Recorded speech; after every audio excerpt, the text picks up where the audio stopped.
നമ്മൾ ഈ ദിവസങ്ങളിൽ നമ്മൾ ദൈവശാസ്ത്ര പഠനങ്ങൾ ഓൺലൈനിൽ നടത്തുമ്പോൾ തന്നെ ഒരു വിഭാഗത്ത് ചർച്ചകളും സംവാദങ്ങളും ചെറിയ വിവാദങ്ങളും ഒക്കെ നടക്കുന്നുണ്ട്. നമ്മൾ ക്രിസ്തീയ സഭയുടെ ചരിത്രം പരിശോധിച്ചാൽ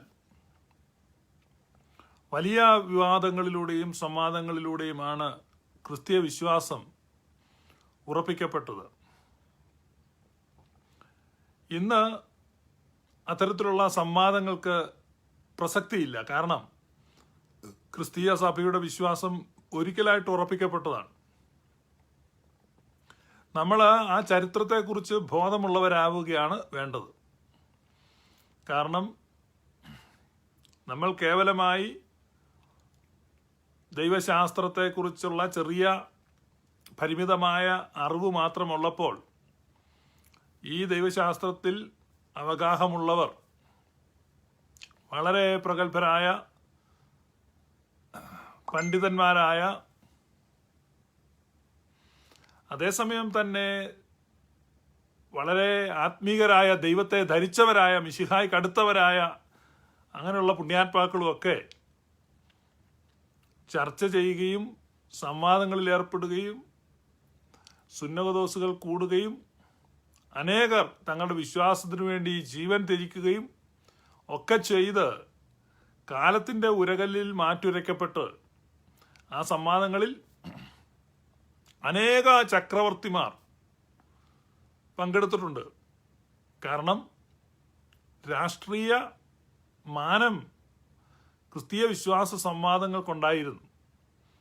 പല സാമ്രാജ്യങ്ങളും ഈ ക്രിസ്തീയ വിശ്വാസത്തിലെ സംവാദങ്ങളിൽപ്പെട്ട് ആടി ഉലഞ്ഞിട്ടുണ്ട്. നമ്മൾ ചരിത്രം പഠിക്കുമ്പോൾ നമുക്ക് അങ്ങനെ മനസ്സിലാക്കാൻ കഴിയും. അപ്പം അതുകൊണ്ട് ഇന്ന് നമുക്ക് വേണ്ടത് ചരിത്രബോധമാണ്. ചരിത്രബോധത്തിൻ്റെ അഭാവമാണ്. ഒരു സെക്കൻഡ്, നമ്മുടെ ഈ ലൈവിന് എന്തോ പ്രശ്നമുണ്ടെന്ന് ചില ആളുകൾ കമൻറ്റ് ചെയ്യുന്നുണ്ട്. നിങ്ങൾക്ക് ക്ലിയറായിട്ട് കാണാൻ കഴിയുന്നുണ്ടെങ്കിൽ ഒരാളെന്ന് എഴുതാൻ നല്ലതായിരുന്നു. ആർക്കൊക്കെയോ കാണാൻ പറ്റുന്നില്ല. അപ്പോൾ നമ്മളൊരു ചരിത്രബോധം നമുക്കുണ്ടായിരിക്കണം. ഇന്ന് നമ്മൾ ഒരു പാട്ട് കേട്ടു. നമ്മുടെ സഹോദരൻ ശാമുവൽ എൽഡോ പറഞ്ഞതുപോലെ അഖിൽ ജോയിയുടെ, അദ്ദേഹം ഒരു ഷമാശനാണ്, അദ്ദേഹത്തിൻ്റെ മികവുറ്റ ആലാപനത്തിലാണ് നമ്മളത് കേട്ടത്. അത് സുറിയാനി സഭയെ സംബന്ധിച്ച് വളരെ പ്രധാനപ്പെട്ട ഒരു ഗീതമാണ്. അത് സേവേറിയോസിൻ്റെ മാനിസോ എന്നറിയപ്പെടുന്ന, ഇപ്പം മാർ സേവേറിയോസിൻ്റെ മാനിസോ ആണ് നമ്മൾ കേട്ടത്. വളരെ അധികമായി ദൈവശാസ്ത്രപരമായി പ്രാധാന്യമുള്ള ഒരു ഗീതമാണ്. വലിയ ദൈവശാസ്ത്ര സത്യങ്ങളെ ആ ഗീതത്തിലുണ്ട്. അപ്പം നമുക്കതൊന്ന് മലയാളത്തിൽ കേൾക്കാം, നമ്മൾ ആ ചിന്തയിലേക്ക് പോകുന്നതിന് മുമ്പ്. നിന്മാതാവ് വിശുദ്ധന്മാർ എന്നിവർ തൻ പ്രാർത്ഥനയാൽ സ്വർഗപിതാവിന്റെ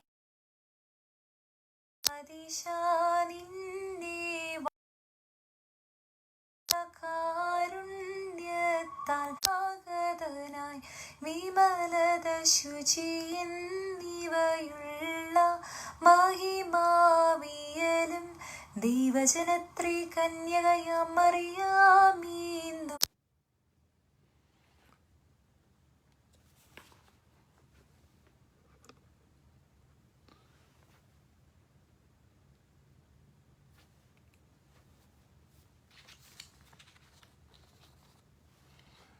ആളുകളെ ഇതിനകത്ത് ഈ ലൈവ് കണ്ടുകൊണ്ടിരിക്കുന്നവർ തന്നെ ചില ആളുകളാണ് ഈ മെസ്സഞ്ചറിൽ വിളിക്കുന്നത്. അതുകൊണ്ട് ഇത് ബ്രേക്കായി പോകുന്നത്. ദയവായി ഈ സമയത്ത് ആരും വിളിക്കരുത്, കാരണം എനിക്കത് കൺട്രോൾ ചെയ്യാൻ പറ്റത്തില്ല. അല്ല, ഇനി മെസ്സഞ്ചർ അൺഇൻസ്റ്റാൾ ചെയ്യേണ്ടി വരും.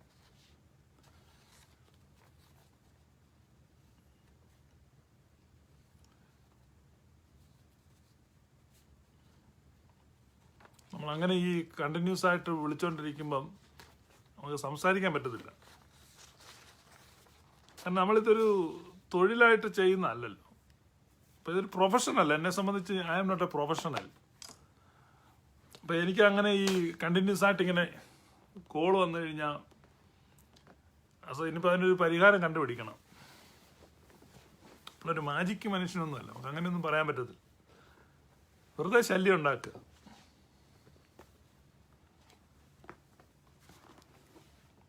ഞാൻ വളരെ ഫ്രണ്ട്ലി ആയിട്ട് എല്ലാവരോടും ഇടപെടുന്നുണ്ട്. ആരെയും ബ്ലോക്ക് ചെയ്യത്തില്ല, ആരെന്ത് പറഞ്ഞാലും ബ്ലോക്ക് ചെയ്യത്തില്ല, ഓപ്പണാക്കി വെച്ച. അതുകൊണ്ട് എല്ലാവർക്കും അങ്ങ് ആക്സസ് ആണ്.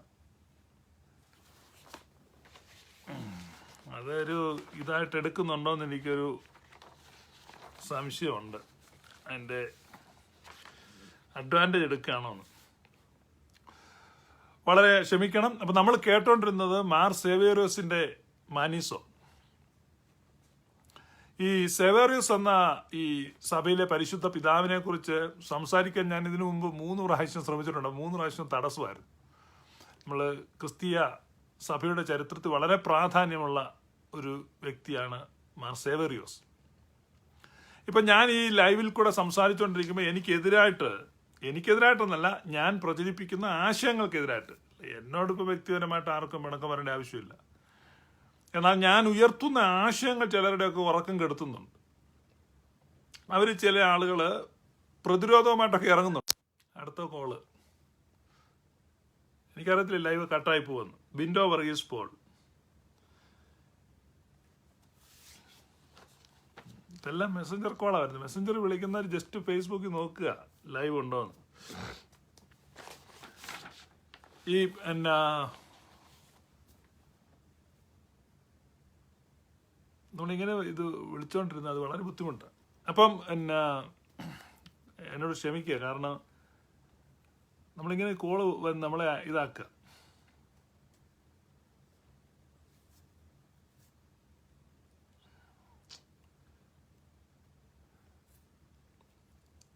അപ്പോൾ ഞാൻ പറഞ്ഞ അങ്ങനെ അവർ ചെറിയ തോതിൽ പ്രതിരോധങ്ങൾ നടത്തുകയാണ്. അതിലെ ഒരാളാണ് നമ്മുടെ ഈ ന്യൂമാ ഹെർമെന്യൂട്ടിക്സ് എന്ന ഫേസ്ബുക്ക് ഗ്രൂപ്പ് നടത്തുന്ന വ്യക്തിയാണ്. അപ്പോൾ അവരിങ്ങനെ കുറേ പോസ്റ്റുകളൊക്കെ ഇങ്ങനെ ഇടുകയാണ്. അപ്പം അതിലൊരു പോസ്റ്റ് അദ്ദേഹം ഇട്ടിരിക്കുകയാണ്: സഭാ ചരിത്രത്തിൽ സുറിയാനി സഭയ്ക്ക് യാതൊരു പ്രാമുഖ്യവുമില്ല. പ്രമുഖരായ 8 സഭാപിതാക്കന്മാരെയോ 10 സഭാപിതാക്കന്മാരെയോ എടുത്താൽ അതിൽ ഒരാൾ പോലും സുറിയാനി സഭയിൽ നിന്നില്ല. ഇതാണ് അദ്ദേഹത്തിൻ്റെ ഒരു വാദം.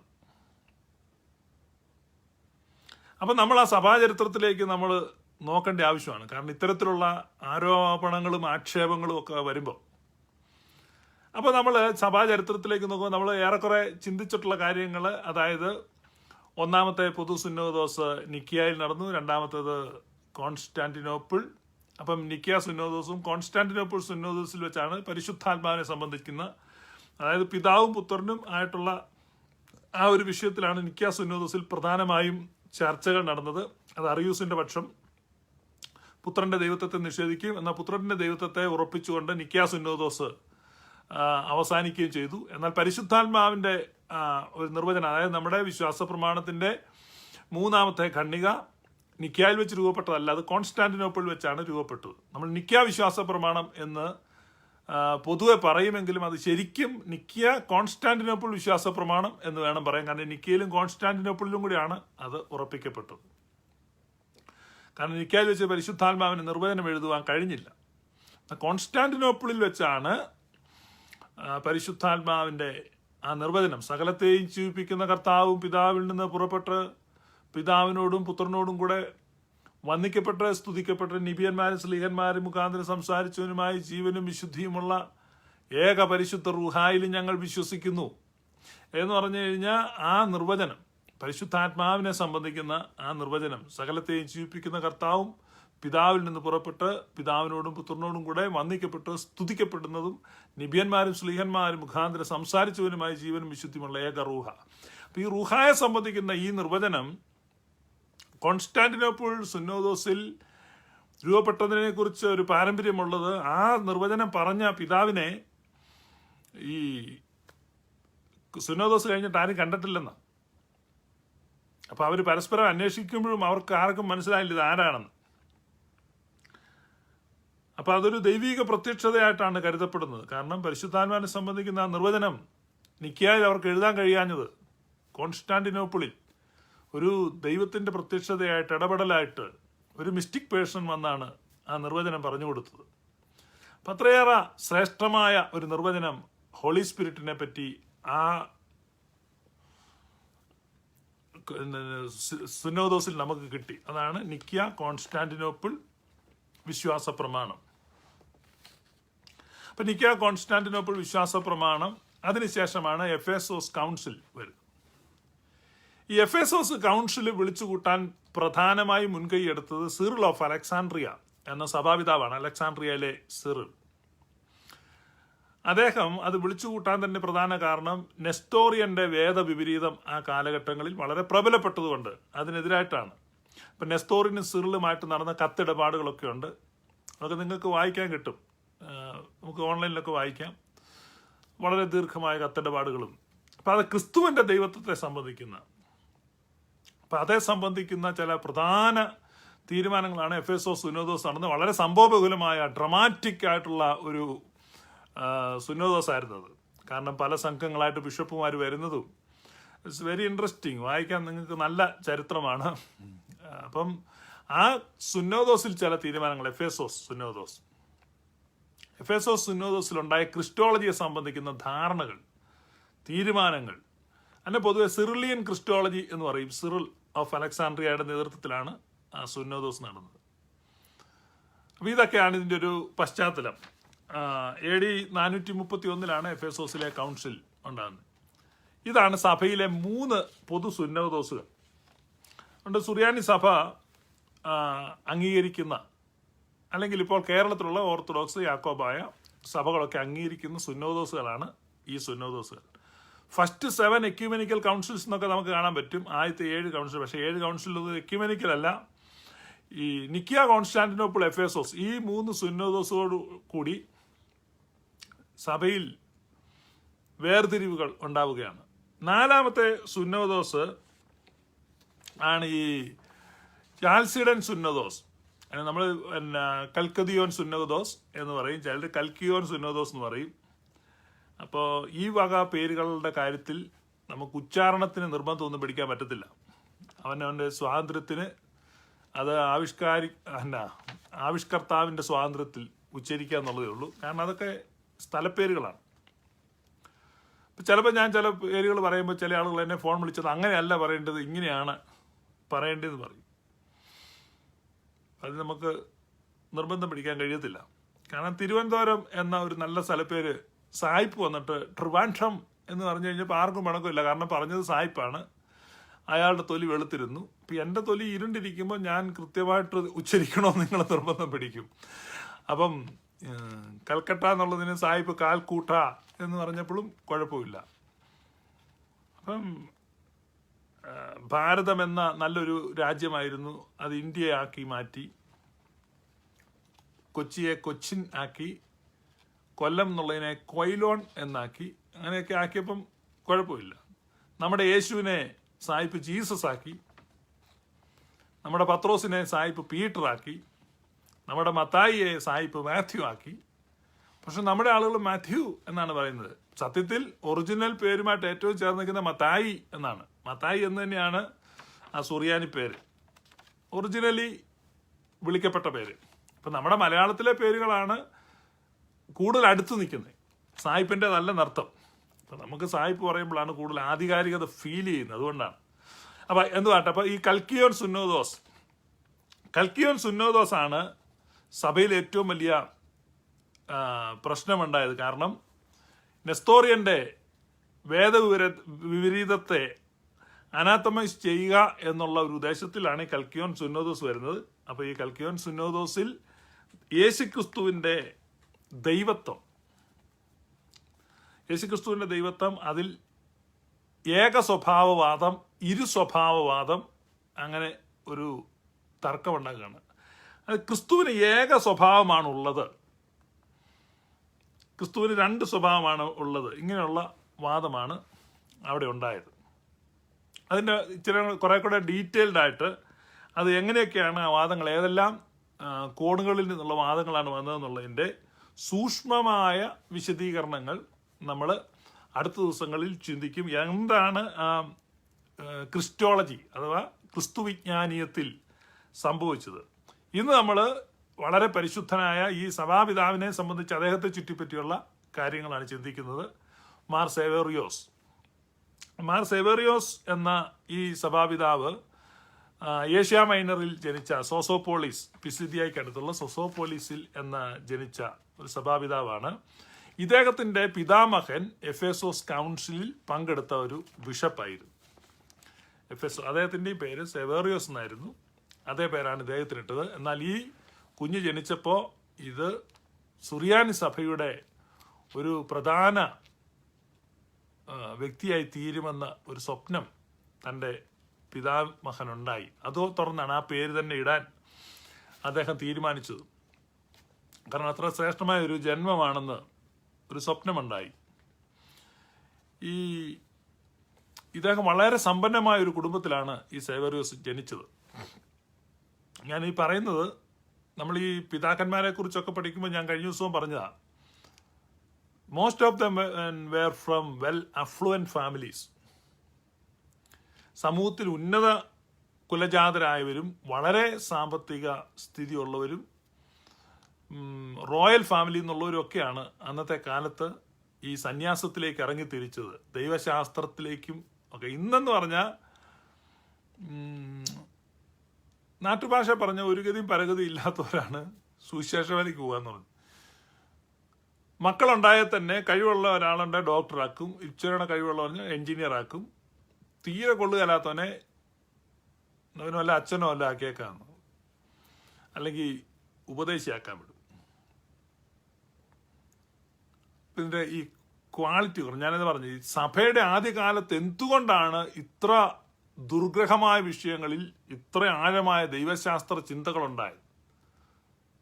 ദൈവശാസ്ത്രവും തത്വശാസ്ത്രവും എല്ലാം ഇഴപിരിച്ച് ഇത്ര ഭയങ്കരമായ ദൈവശാസ്ത്രവും അതിമനോഹരമായ ഗീതങ്ങളും പ്രാർത്ഥനകളും എല്ലാം ഉണ്ടായി. പിന്നീട് ഒന്നും ഉണ്ടായില്ല.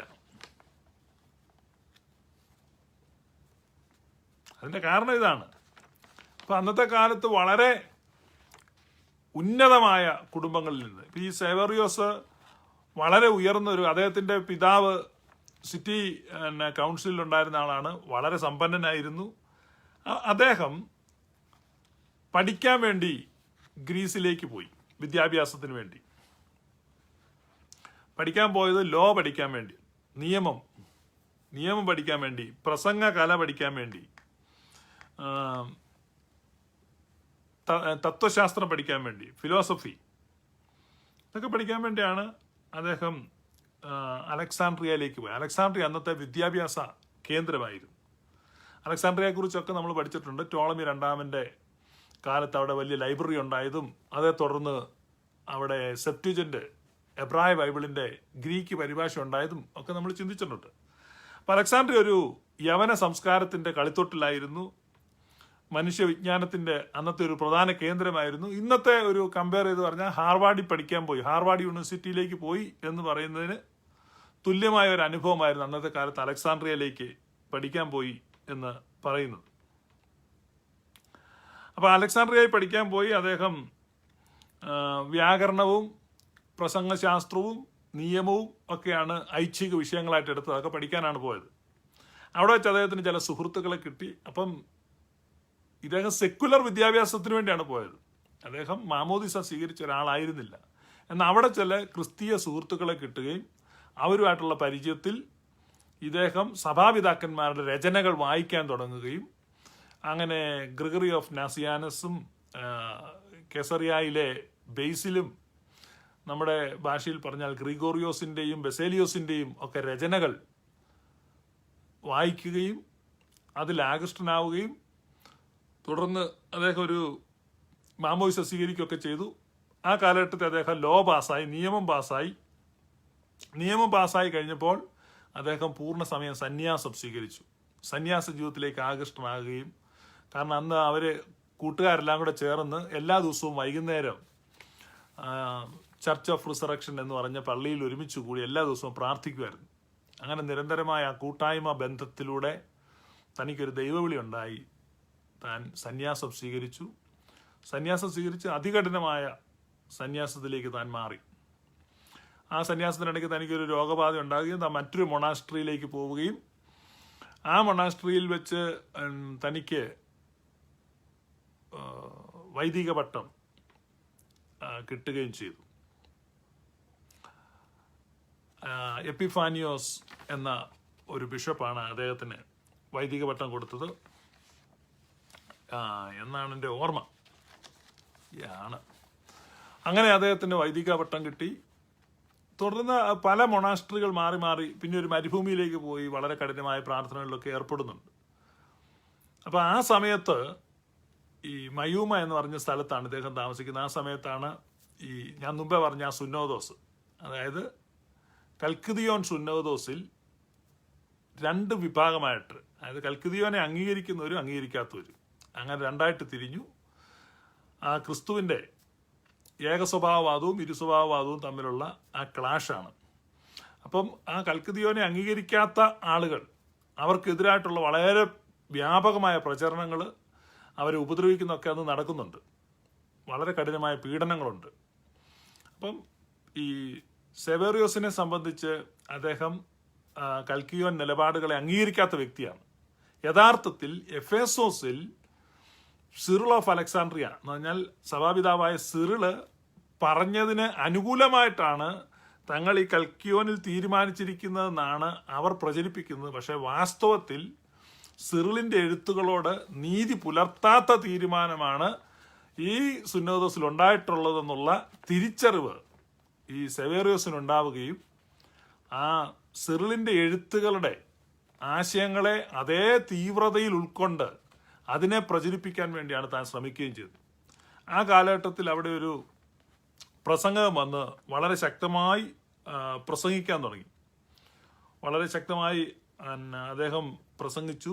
അദ്ദേഹത്തിൻ്റെ നെഫാലിയസ് എന്നാണ്, നെഫാലിയസ് എന്ന് പറഞ്ഞ പ്രസംഗൻ വന്ന് മയൂമയിൽ പ്രസംഗിച്ചു. അദ്ദേഹത്തിനെതിരായി, അദ്ദേഹത്തിൻ്റെ ആശയങ്ങൾക്കെതിരായും അലക്സാണ്ട്രിയയിലെ സിറിളിൻ്റെ ഉപദേശത്തെ അഥവാ എഫേസോസ് കൗൺസിലിൻ്റെ ഉപദേശത്തെ ഉറപ്പിക്കാൻ വേണ്ടി 2 പുസ്തകങ്ങൾ ആ സമയത്ത് ഇദ്ദേഹം എഴുതി.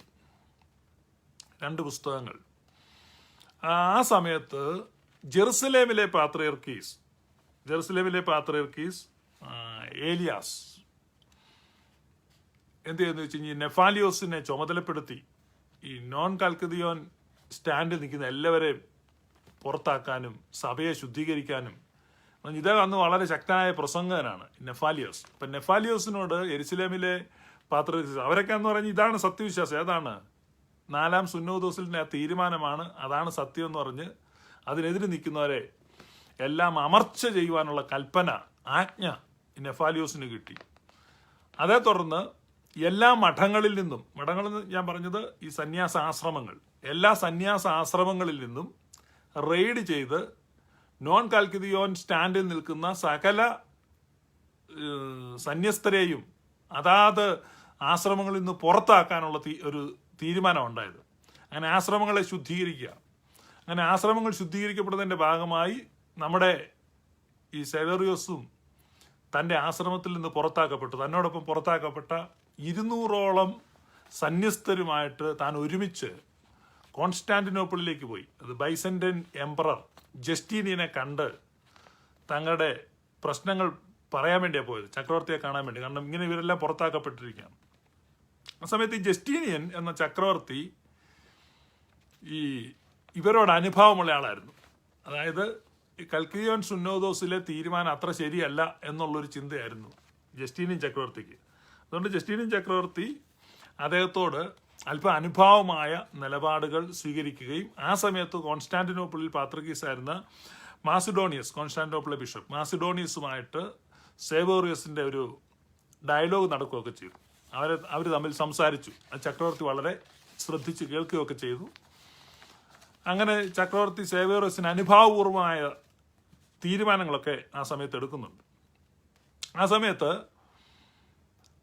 ഇവരെന്ത് ചെയ്തെന്ന് ചോദിച്ചാൽ സിറിൾ ഓഫ് അലക്സാണ്ട്രിയയുടെ എഴുത്തുകളെ തിരുത്തിയിട്ട് ഇവരുടെ നിലപാടിന് അനുകൂലമായി വ്യാഖ്യാനിക്കത്തക്ക വിധത്തിൽ വ്യാജരേഖകൾ ചമച്ചപ്പോൾ സിറിൾ ഓഫ് അലക്സാണ്ട്രിയ എന്താണ് എഴുതിയിരുന്നതെന്നുള്ളത് കൃത്യമായി ഉദ്ധരിക്കുന്നതിൽ സേവേറിയോസ് വിജയിച്ചു. സത്യത്തിൽ സേവേറിയസ് സിറിൽ ഓഫ് അലക്സാണ്ട്രിയയുടെ അഥവാ എഫേസോസ് സുന്നഗദോസിന്റെ ആ തീരുമാനങ്ങളോട് കൂറും വിധേയത്വവും പുലർത്തുകയും അത് ഉറപ്പിക്കുവാൻ വേണ്ടി അവസാന ശ്വാസം വരെ പൊരുതുകയും ചെയ്തു. ഞാനിത് പറഞ്ഞുകൊണ്ടിരിക്കുന്നത് എന്താണെന്ന് വെച്ചാൽ നമ്മുടെ ക്രിസ്തീയ വിശ്വാസം എങ്ങനെയാണ് ഉറപ്പിക്കപ്പെട്ടത്, എങ്ങനെയാണ് നമുക്കത് ലഭിച്ചത് എന്ന് മനസ്സിലാക്കാനാണ്. അപ്പം ഈ വിശ്വാസ പോരാട്ടത്തിനിടയിൽ എത്ര എത്ര അധികാര കേന്ദ്രങ്ങൾ, ചക്രവർത്തിമാർ, ബിഷപ്പുമാർ, ഉയർന്ന ഉദ്യോഗസ്ഥർ, അവരൊക്കെയാണ് എതിര് നിൽക്കുന്നത്. അല്ലാതെ ചെറിയ എതിർപ്പല്ല, വലിയ എതിർപ്പുകളാണ്. അപ്പം ഇത് ഇത്ര നിസ്സാരമല്ലേ? ഇപ്പം ചില ആളുകൾ ചോദിക്കും, ഇതെന്തിനു ഇതൊക്കെ പറയുന്നേ? ഇപ്പം തന്നെ ഒത്തിരി ആളുകൾ എന്നോട് ചോദിക്കണ്ട്, ഇതൊക്കെ നമ്മളെന്തിനാ അറിയുന്നത്, ഇതിപ്പോൾ എങ്ങനെയായ നമുക്ക് തന്നെ. അപ്പം അതിനാണ് നമ്മൾ ഈ വിശുദ്ധന്മാരുടെ ചരിത്രം പഠിക്കുന്നത്. നമ്മൾ ഈ സഭാപിതാക്കന്മാരുടെ ചരിത്രം പഠിക്കും. ഇതെങ്ങനെയായാൽ നമുക്കെന്താണ് എന്ന് ചോദിക്കാൻ കഴിയത്തില്ല. കാരണം അങ്ങനെ ചോദിച്ചിരുന്ന അവർക്ക് സുഖമായി ജീവിക്കാമായിരുന്നു. അവർ പലപ്പോഴും പ്രാണഭയത്തിലായി. കാട്ടിലെ ആപത്തും കടലിലെ ആപത്തും കള്ള സഹോദരന്മാരാലുള്ള ആപത്തും അവർ അനുഭവിച്ചിട്ടും അവർ ആ സത്യവിശ്വാസത്തെ സൂക്ഷിച്ചു. ഓർത്തഡോക്സി ഓഫ് ദ ചർച്ച്, സഭയുടെ ഓർത്തഡോക്സിയെ അവർ കാത്തു സൂക്ഷിച്ചു, സഭയുടെ വിശ്വാസ പാരമ്പര്യത്തെ. അപ്പം അതാണ് നമ്മൾ മനസ്സിലാക്കേണ്ടത്. എന്താണ് ആ വിശ്വാസ പാരമ്പര്യം? അത് കഴിഞ്ഞ ദിവസം ഞാൻ പറഞ്ഞതുപോലെ ആദിമ സഭയിൽ നിന്ന്, യേശുക്രിസ്തുവിൽ നിന്ന്, അപ്പോസ്തലന്മാരിൽ നിന്ന്, അപ്പോസ്തലിക ശിഷ്യന്മാരിൽ നിന്ന് അങ്ങനെ കൈമാറി വന്ന ശുദ്ധമായ വിശ്വാസ പാരമ്പര്യം, അതാണ് സത്യവിശ്വാസം എന്ന് പറയുന്നത്. അപ്പൊ അതിലാണ് ക്രിസ്തുവിന്റെ ദൈവത്തെ. അല്ല, ഇതൊന്നും ഇവർ ഇൻവെന്റ് ചെയ്യുന്നതല്ല, ഇവര് പുതുതായിട്ടിരുന്ന് ഇൻവെന്റ് ചെയ്യുന്നതല്ല. അവർക്ക് പകർന്നു കിട്ടിയ വിശ്വാസമാണ്. ആ വചനം വിശ്വസ്ത മനുഷ്യരെ ഭരമേൽപ്പിക്കുക എന്ന് വിശുദ്ധ പൗലൂസ്ലീഹ പറഞ്ഞതുപോലെ വിശ്വസ്ത മനുഷ്യരുടെ കൈകളിലൂടെ വന്ന ആ വചനത്തിന്റെ സത്യം. വചനം എന്ന് പറയുമ്പോഴേ നമ്മുടെ തലയിലേക്ക് അപ്പോഴേ ഈ റിട്ടൺ വേർഡ് ഓഫ് ഗോഡ് അല്ലെങ്കിൽ റിട്ടൺ സ്ക്രിപ്ചർ, ബൈബിളിന്റെ ഇതൊക്കെയാണ് നമ്മുടെ മനസ്സിൽ വരുന്നത്. അതല്ല, വിശ്വസ്തരായ ആളുകളെ ഏൽപ്പിച്ച വചനം. ആ വചനത്തിന് വിശദീകരണം വേണ്ടി വന്നപ്പോൾ, ആ വിശദീകരണത്തിന് തത്വചിന്താപരമായി വിശകലനം ചെയ്ത് അതിനെ ലോജിക്കൽ കൺസിസ്റ്റൻസിയോടുകൂടി അവതരിപ്പിക്കേണ്ടി വന്നപ്പോൾ, അത് അവതരിപ്പിക്കാൻ വേണ്ടി ദൈവത്താൽ എഴുന്നേൽപ്പിക്കപ്പെട്ട ശക്തരായ ഉപദേശകർ, അവരെയാണ് നമ്മൾ ഈ പറയുന്നത് ദൈവത്തിൻ്റെ സഭ മുഴുവൻ്റെയും വിവേകമുള്ള വായും തൂണും മൽപ്പാനും. അപ്പം നമ്മൾ 5-ാം തുബ്ദേനി വായിക്കുമ്പോൾ നിങ്ങൾ കേട്ടിട്ടുണ്ട്,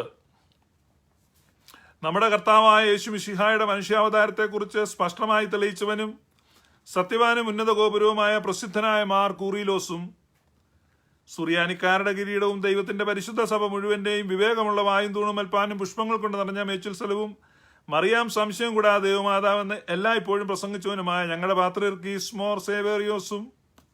അപ്പം അടുത്ത വായിക്കുമ്പം, സത്യവിശ്വാസത്തെ നിലനിർത്തിയ നീതിമാനും പരിശുദ്ധനുമായ ഞങ്ങളുടെ ബാവ മോർ യാക്കോബ് ഉർദാനായും മോർ ഓപ്രേം മോർ യാക്കോബ് മോർ ഇസാക്ക് മോർ ബാലായും ദുഃഖിതന്മാരിൽ തലവനായ മോർ ബൗർസോമോയും മോർ ഷെമോൻ ദസ്തുനിയും തെരഞ്ഞെടുക്കപ്പെട്ട more അബഹായും Moran more Ignatios Elias തൃതീയൻ പാത്രീർക്കിസ് ബാവായും എന്ന് പറഞ്ഞു കഴിഞ്ഞാൽ സഭയിലെ വിശുദ്ധന്മാരെ ഇങ്ങോട്ട് ഈ പറയുന്ന ഈ തുബ്ദേനുകൾ വായിക്കുമ്പം എന്തിനാണിത് വായിക്കുന്നത് വെച്ചാൽ 2 പ്രധാനപ്പെട്ട കാര്യമുണ്ട്. ഒന്ന്, നിങ്ങളോട് ദൈവവചനം പ്രസംഗിച്ച് നിങ്ങളെ നടത്തിയവരെ ഓർക്കുവീൻ. എബ്രായ ലേഖനം 13 ഇനി ബൈബിളിൽ നിന്ന് വേണം എന്ന് നിർബന്ധമുള്ളവർക്ക്. അടുത്ത്, നിങ്ങളോട് ദൈവവചനം പ്രസംഗിച്ച് നിങ്ങളെ നടത്തിയവരെ ഓർക്കുവീൻ. അപ്പം അവരെ മുഴുവൻ ഓർക്കണം എന്നുള്ളൊരു കൽപ്പനയാണ്. ആ കൽപ്പന പാലിക്കപ്പെടുന്നു ഈ തുബ്ദേൻ വായിക്കുമ്പം. എന്നാൽ അതിനേക്കാൾ പ്രധാനപ്പെട്ട ഒരു കാര്യം, ആ തുബ്ദേനുകൾ വായിക്കുമ്പോൾ നമ്മൾ ആ ചരിത്രത്തിലൂടെ സഞ്ചരിക്കുകയാണ്. അപ്പോൾ ഒരു കുർബാനയിൽ പങ്കെടുത്താൽ ഒരു 2019 ഇയേഴ്സിലെ ഒരു ട്രാവലാണ് സംഭവിക്കുന്നത്. കാരണം കർത്താവിൻ്റെ ക്രൂശി മരണത്തെ അനുസ്മരിക്കുന്നു, ഉയർപ്പിനെ അനുസ്മരിക്കുന്നു. അതോടൊപ്പം തന്നെ ഈ വിശുദ്ധന്മാരുടെ പേരുകൾ പറയുമ്പം അപ്പം നമ്മൾ അതുപോലെ പഠിക്കണം സഭയുടെ ചരിത്രം.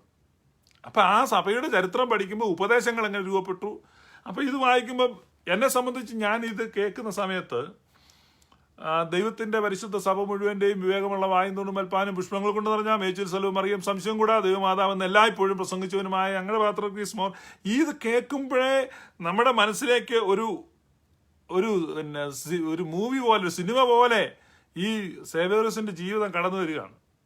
അപ്പം അദ്ദേഹത്തിന് ഉണ്ടായ ക്രിസ്തുവിജ്ഞാനി സംബന്ധമായ സംവാദങ്ങളും ചർച്ചകളും തൻ്റെ അലച്ചിലുകളും തൻ്റെ പ്രവാസ ജീവിതവും തനിക്ക് ഏറ്റ പീഡനങ്ങളും ഒക്കെ നമ്മുടെ മനസ്സിലേക്ക് വരികയാണ്. അപ്പോൾ ഈ തിരുത്തപ്പെട്ട ഡോക്യുമെന്റിന് പകരം ഒറിജിനൽ ഡോക്യുമെന്റുകൾ താൻ പ്രസന്റ് ചെയ്തുകൊണ്ട് തൻ്റെ കേസുകൾ അവതരിപ്പിക്കുകയാണ്. ഇതല്ല സത്യവിശ്വാസം. അപ്പോൾ അതേ ഉദ്ധരിച്ച പ്രധാനപ്പെട്ട ചില ഉദ്ധരണികൾ ഈ സിറിൽ ഓഫ് അലക്സാണ്ട്രിയയുടെ Therefore, let us recognize that even if the body which was born at Bethlehem is not the same, that is, as far as natural quality is concerned, as a word which is from God and the Father, yet nevertheless it became his, and did not belong to another man beside the Son. But the Word incarnate is to be considered one Son and Christ and Lord. പറയുന്നത് വചനം മാംസമായി, വചനം ശരീരമെടുത്തു. ആ ശരീരം വചനത്തിൽ നിന്ന് വ്യത്യസ്തമായ മറ്റൊരു മനുഷ്യന്റെ ശരീരമല്ല. അപ്പൊ അതാണ് പറയുന്നത്,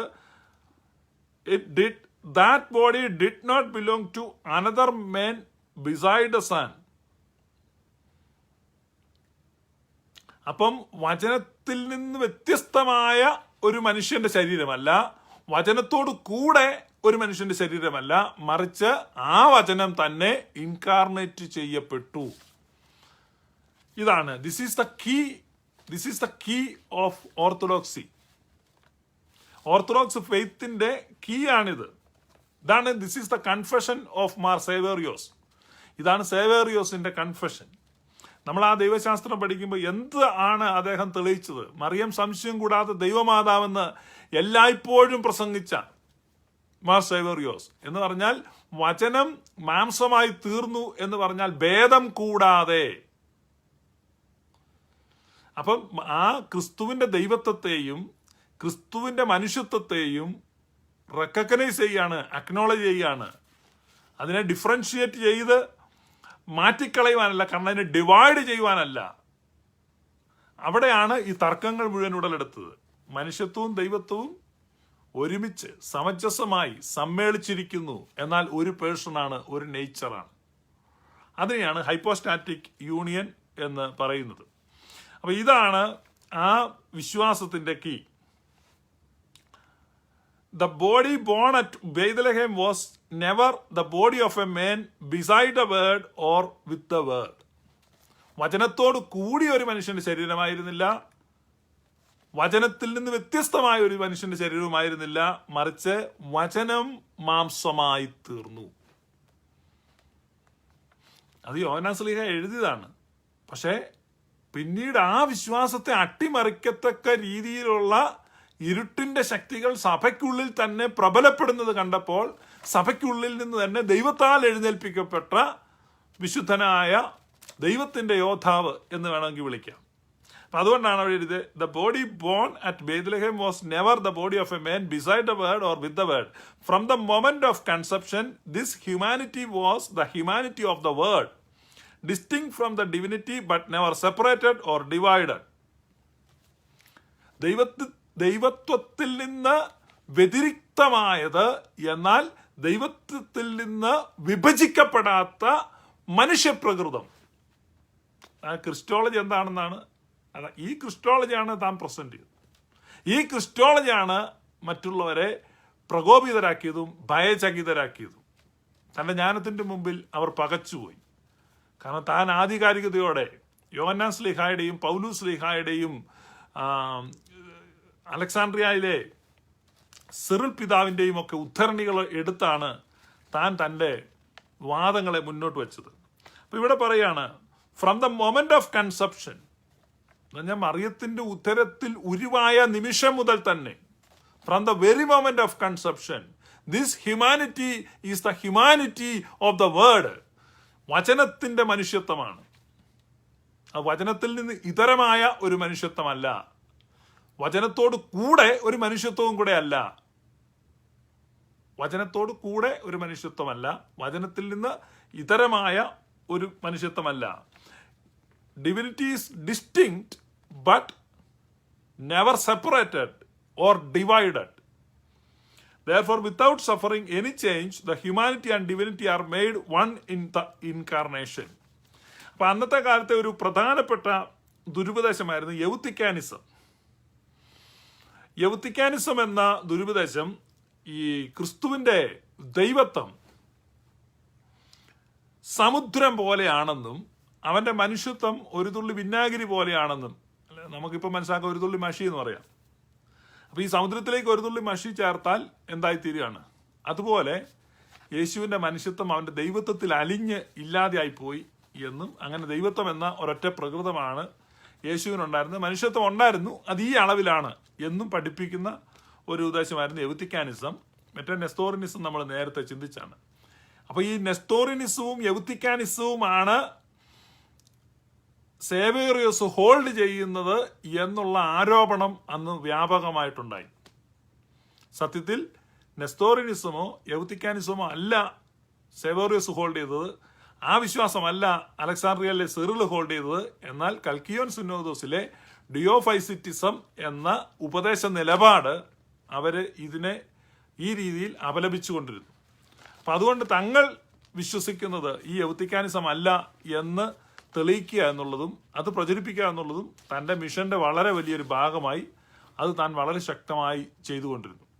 അതിനകത്ത് ഇങ്ങനെ ഏറ്റക്കുറച്ചിലുകൾ വന്നുകൊണ്ടിരുന്നു. അങ്ങനെ ഈ അനസ്തേഷ്യസ് ചക്രവർത്തിയുടെ കാലത്ത് തന്നെ അതിനു മുമ്പ് താൻ വഴിയെ നടന്നു പോകുന്ന സമയത്ത് ഒരു ഹെർമിറ്റ്, ഒരു സന്യാസി, ക്രിസ്ത്യൻ സന്യാസി തന്നെ അഭിവാദനം ചെയ്ത് വിളിച്ചു. ഓർത്തഡോക്സിയുടെ ടീച്ചറും അന്ത്യോക്യയുടെ പാത്രിയർക്കീസുമേ എന്ന് പറഞ്ഞാൽ താൻ നടന്നു പോകുമ്പം പ്രവചനമാണ്. ഓർത്തഡോക്സിയുടെ ടീച്ചറും അന്ത്യോക്യയുടെ പാത്രിയർക്കീസുമാകും നീ എന്ന് പ്രവചിച്ചു. അദ്ദേഹത്തിൻ്റെ കൂടെ ഇദ്ദേഹം കുറച്ചാൾ ആ ആശ്രമത്തിൽ താമസിക്കുകയൊക്കെ ചെയ്തു. ആ പ്രവചനത്തിൻ്റെ നിവൃത്തിയായിട്ട് എന്ന് പറഞ്ഞാൽ വർഷങ്ങൾക്ക് മുമ്പ് പ്രവചിക്കപ്പെട്ട ആ പ്രവചനത്തിൻ്റെ നിവൃത്തിയായിട്ട് ബൈസന്റൈൻ ചക്രവർത്തി അനസ്തേഷ്യസിന്റെ കാലത്ത് താൻ അന്ത്യോക്യയുടെ പാത്രിയർക്കീസായി ഉയർത്തപ്പെട്ടു. ഇതൊന്നും അധികകാലം നീണ്ടുന്നില്ല. കാരണം അടുത്ത ചക്രവർത്തി വരുമ്പോൾ അടുത്ത ഒപ്പീനിയനാണ് വരുന്നത്. ചക്രവർത്തിമാരെ സ്വാധീനിക്കാനുള്ള ലോബികൾ പ്രവർത്തിച്ചുകൊണ്ടേയിരുന്നു. കാരണം അന്നത്തെ ഏറ്റവും ശക്തമായ വിഭാഗമാണ്. തൻ്റെ സാമ്രാജ്യത്തിൽ തന്നെ നിലനിൽപ്പ് ഈ ക്രിസ്ത്യ വിശ്വാസത്തെ അടിസ്ഥാനപ്പെട്ടാണ്. അതുകൊണ്ട് ചക്രവർത്തിമാർ വളരെ താല്പര്യമുള്ളവരായിരുന്നു ഈ വിഷയത്തിൽ. അങ്ങനെയാണ് തൻ്റെ പാത്രിയർക്ക സ്ഥാനത്തിനെതിരായിട്ട് പല തരത്തിലുള്ള ഉപദ്രവങ്ങളും തനിക്ക് നേരിടുകയാണ്. ഈ അനസ്തേഷ്യസിന്റെ കാലത്തിന് മുമ്പ് ഈ രണ്ട് വിഭാഗങ്ങളെ, അതായത് ഈ കൽക്കിദിയോൻ വിഭാഗത്തെ അനുകൂലിക്കുന്നവരെയും അനുകൂലിക്കാത്തവരെയും തമ്മിൽ ഒരുമിപ്പിക്കാൻ വേണ്ടിയുള്ള ശ്രമങ്ങളൊക്കെ നടക്കുന്നുണ്ട്. അത് സെനോ എന്ന ചക്രവർത്തിയുടെ കാലത്ത്, അത് അന്ന് ആലപ്പോയിലെ ബിഷപ്പ്, ഇപ്പോഴും നമ്മുടെ നാട്ടിലൊക്കെ ചിലപ്പോൾ ആലപ്പോ ആർച്ച് ബിഷപ്പ് സന്ദർശിച്ചു എന്നൊക്കെ കാണാം. അപ്പം ആലപ്പോയിലെ ബിഷപ്പ് സെർജിയസിന് ആയിട്ട് ഇദ്ദേഹത്തിൻ്റെ കത്തിടപാടുകളുണ്ട്. ആ കത്തുകളും വായിക്കാൻ വളരെ ഇൻട്രസ്റ്റിംഗ് ആണ്. പരസ്പരം എഴുതുന്ന കത്തുകളുണ്ട്. അപ്പം ആ കത്തുകളൊക്കെ വായിക്കുമ്പോഴാണ് നമ്മൾ ഇവരെന്തുമാത്രം ഈ കാര്യത്തിൽ താൻ പെയിൻ കൊടുത്താണ് ആ കാര്യങ്ങൾ തെളിയിക്കാൻ വേണ്ടി ശ്രമിച്ചത് എന്ന് മനസ്സിലാകുന്നത്. ആ സമയത്താണ് ഒരു ഹെനോട്ടിക്കോൺ എന്ന് പറഞ്ഞ ഒരു ഓർത്തഡോക്സ് ഡോക്യുമെൻ്റ് ആയിട്ടൊക്കെയാണ് അറിയപ്പെടുന്നത്. അതൊക്കെ ചക്രവർത്തി ഇടപെട്ട് എഴുതുന്നതാണ്. ചക്രവർത്തി ഇടപെട്ട് അങ്ങനെ ഒരു ഡോക്യുമെൻ്റ് എഴുതി തയ്യാറാക്കി. എന്തിനാണ്? രണ്ട് വിഭാഗങ്ങളെയും കൂടെ ഒരുമിപ്പിക്കുക എന്നുള്ള ഉദ്ദേശത്തിലാണ് ആ ഡോക്യുമെൻ്റ് അവർ ഇറക്കുന്നത്. എന്നാൽ രണ്ടു കൂട്ടരും അതിനെ നിരാകരിച്ചു. കാരണം ചക്രവർത്തി സഭയുടെ കാര്യത്തിൽ കണ്ടമാനം ഇടപെട്ടു എന്ന് പറഞ്ഞ് രണ്ടു കൂട്ടർക്കും പിണക്കമാവുകയും ഹെനോട്ടിക്കോൺ എന്ന് പറഞ്ഞൊരു രേഖയാണ്, അതിനെ നിരാകരിച്ചു കളഞ്ഞു. പക്ഷെ പിന്നീട് അലക്സാണ്ട്രിയയിലെ പാത്രിയർക്കീസിനെ സ്ഥാനഭ്രഷ്ടനാക്കി അവിടെ മറ്റൊരു പാത്രിയർക്കീസിനെ, പീറ്റർ മോങ്കോസ് എന്ന് പറഞ്ഞൊരു പാത്രിയർക്കീസിനെ കൊണ്ടുവരികയും അദ്ദേഹം അത് അംഗീകരിക്കുകയും ഒക്കെ ചെയ്തു. അവസാനം ഇതിനകത്ത് വ്യക്തമായിട്ട്, അതായത് ഈ സമവായ രേഖയ്ക്കകത്ത് എല്ലാ കാര്യങ്ങളും പ്രതിപാദിച്ചിരുന്നു. സിറിൽ ഓഫ് അലക്സാണ്ട്രിയ നടത്തിയ 14ഓളം അനാത്തമികളെ ഈ രേഖ അംഗീകരിച്ചു. എന്നാൽ ക്രിസ്തുവിന് ഏക സ്വഭാവമാണോ ഇരു സ്വഭാവമാണോ എന്ന് അതിനകത്ത് എഴുതിയില്ല. കാരണം അവ്യക്തതയിൽ ഒരു സമവായം ഉണ്ടാക്കുക. ഞാൻ പറയുന്നത് നിങ്ങൾ മനസ്സിലായി. അതായത് ഇന്നും അങ്ങനെയാ. ഒരു ദൈവശാസ്ത്ര ചർച്ച വന്നു കഴിഞ്ഞ് കഴിഞ്ഞാൽ അത് കുഴപ്പമില്ല, എങ്ങനെയെങ്കിലും ആകട്ടെ എന്ന് പറഞ്ഞാൽ വ്യക്തമായിട്ട് പറയുന്നില്ല. അപ്പം ക്രിസ്തുവിൻ്റെ ദൈവത്വം, അതുപോലെ ക്രിസ്തുവിൻ്റെ സ്വഭാവം ഇരുസ്വഭാവമാണോ, 1 നേച്ചറാണോ 2 നേച്ചറാണോ, ഇത് വ്യക്തമായിട്ട് എഴുതുന്നില്ല. വ്യക്തമായിട്ട് എഴുതാത്തത് കൊണ്ട് അതിനെ അംഗീകരിക്കാൻ സാധിക്കത്തില്ല എന്ന് സേവ്യറിസ് കൃത്യമായിട്ട് പറഞ്ഞു. കാരണം വ്യക്തത വേണം. ഏതൊരു ഉപദേശം പറഞ്ഞാലും അത് ലോജിക്കലി നമുക്ക് മനസ്സിലാകുന്ന വിധത്തിലും വ്യക്തമായിട്ട് വിധത്തിലും, അല്ലെ എന്തെങ്കിലും പറഞ്ഞിട്ട് ഇനിയിപ്പോൾ അത് മതി. അപ്പം അങ്ങനത്തെ ഒരു രേഖയാണ് അവരുണ്ടാക്കി ഐക്യമുണ്ടാക്കാൻ ശ്രമിച്ചത്. പക്ഷെ അതിനെയൊക്കെ നിരാകരിച്ച് വീണ്ടും വിശ്വാസത്തിൻ്റെ പോരാട്ടം. അപ്പം ഇതാണ് ഈ വിശ്വാസത്തിൻ്റെ പോരാട്ടം എന്ന് പറയുന്നത്. നമ്മൾ വിശ്വാസത്തിൻ്റെ പോരാട്ടം എന്ന് പറയുമ്പോൾ പലപ്പോഴും നമ്മൾ വിചാരിക്കുന്നത് നമ്മുടെ മനുഷ്യ ജീവിതത്തിൽ വരുന്ന ചില കഷ്ടതകളൊക്കെയാണ് വിശ്വാസത്തിൻ്റെ പോരാട്ടം എന്ന് നമ്മൾ ഇന്ന് വിവക്ഷിക്കപ്പെടുന്നു. എന്നാൽ വിശ്വാസത്തിൻ്റെ പോരാട്ടം അതല്ല, ഇങ്ങനെയുള്ള വിശുദ്ധന്മാർ ഏറ്റതാണ്. ചക്രവർത്തിമാരിൽ നിന്നും അധികാരസ്ഥന്മാരിൽ നിന്നുമെല്ലാം താൻ വളരെയധികം പോരാട്ടങ്ങളാണ് നേരിട്ടത്. അപ്പം ഈ സമയത്ത് കോൺസ്റ്റാന്റിനോപ്പിളിലെ പാത്രിയർക്കീസ് അവർ ഇതിന് കൽക്കദിയോൻ നിലപാടുകാരായിരുന്നു. അപ്പം ഇദ്ദേഹത്തിനെതിരെ ആ സമയത്ത് അന്തിമോസ് കോൺസ്റ്റാന്റിനോപ്പിളിലെ പാത്രിയർക്കീസായി. അപ്പം നമ്മൾ കേൾക്കാറുണ്ട് അന്തിമോസിന് വേണ്ടിയും എന്നൊക്കെ പറയുന്നു. അപ്പം അന്തിമോസ് ശക്തമായിട്ട് സേവ്യറിയസിൻ്റെ പക്ഷത്ത് നിലയുറപ്പിച്ചു. ആ വിശ്വാസത്തിൽ ഉറച്ചു നിന്നയാളാണ് അന്തിമോസ്. ആ സമയത്ത് തന്നെ അലക്സാണ്ട്രിയൻ പാത്രിയർക്കീസും ഇദ്ദേഹത്തോടു കൂടെ ഉറച്ചു നിന്നു. അങ്ങനെ ഈ 3 പാത്രിയർക്കീസുമാരും, അതായത് അലക്സാണ്ട്രിയ, കോൺസ്റ്റാന്റിനോപ്പിൾ, അന്ത്യോക്യ, ഈ 3 പാത്രിയർക്കീസുമാരും ഉറച്ച നിലപാട് എടുത്തു. ഏതാണ്? ഈ കൽക്കിയോൻ സുന്നഗതോസിൻ്റെ ആ തീരുമാനത്തിനെതിരായിട്ട്, ആ ക്രിസ്തു വിജ്ഞാനീയ നിലപാടിനെതിരായിട്ട് തീരുമാനം ഉറച്ചെടുത്തു. ചക്രവർത്തിയും അവരെ സപ്പോർട്ട് ചെയ്തു. അങ്ങനെ വന്നപ്പോൾ റോമിലെ പാത്രിയർക്കീസ്, അഥവാ റോമിലെ പോപ്പിനത് അത്ര ഇഷ്ടപ്പെട്ടില്ല. അഗാപെറ്റസ് എന്ന പോപ്പ്, അദ്ദേഹം പെട്ടെന്ന് തന്നെ കോൺസ്റ്റാന്റിനോപ്പിളിൽ വരികയും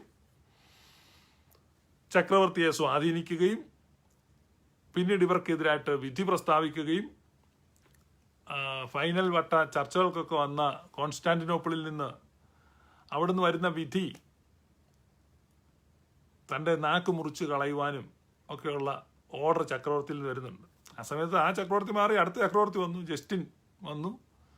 പക്ഷേ ആ കൊട്ടാരത്തിൽ നിന്ന് തന്നെ തനിക്കെതിരായിട്ട് ഇങ്ങനെ നീക്കങ്ങളുണ്ടെന്നുള്ള വിവരം കിട്ടിയപ്പോൾ താൻ ഈജിപ്തിലേക്ക് പലായനം ചെയ്തു.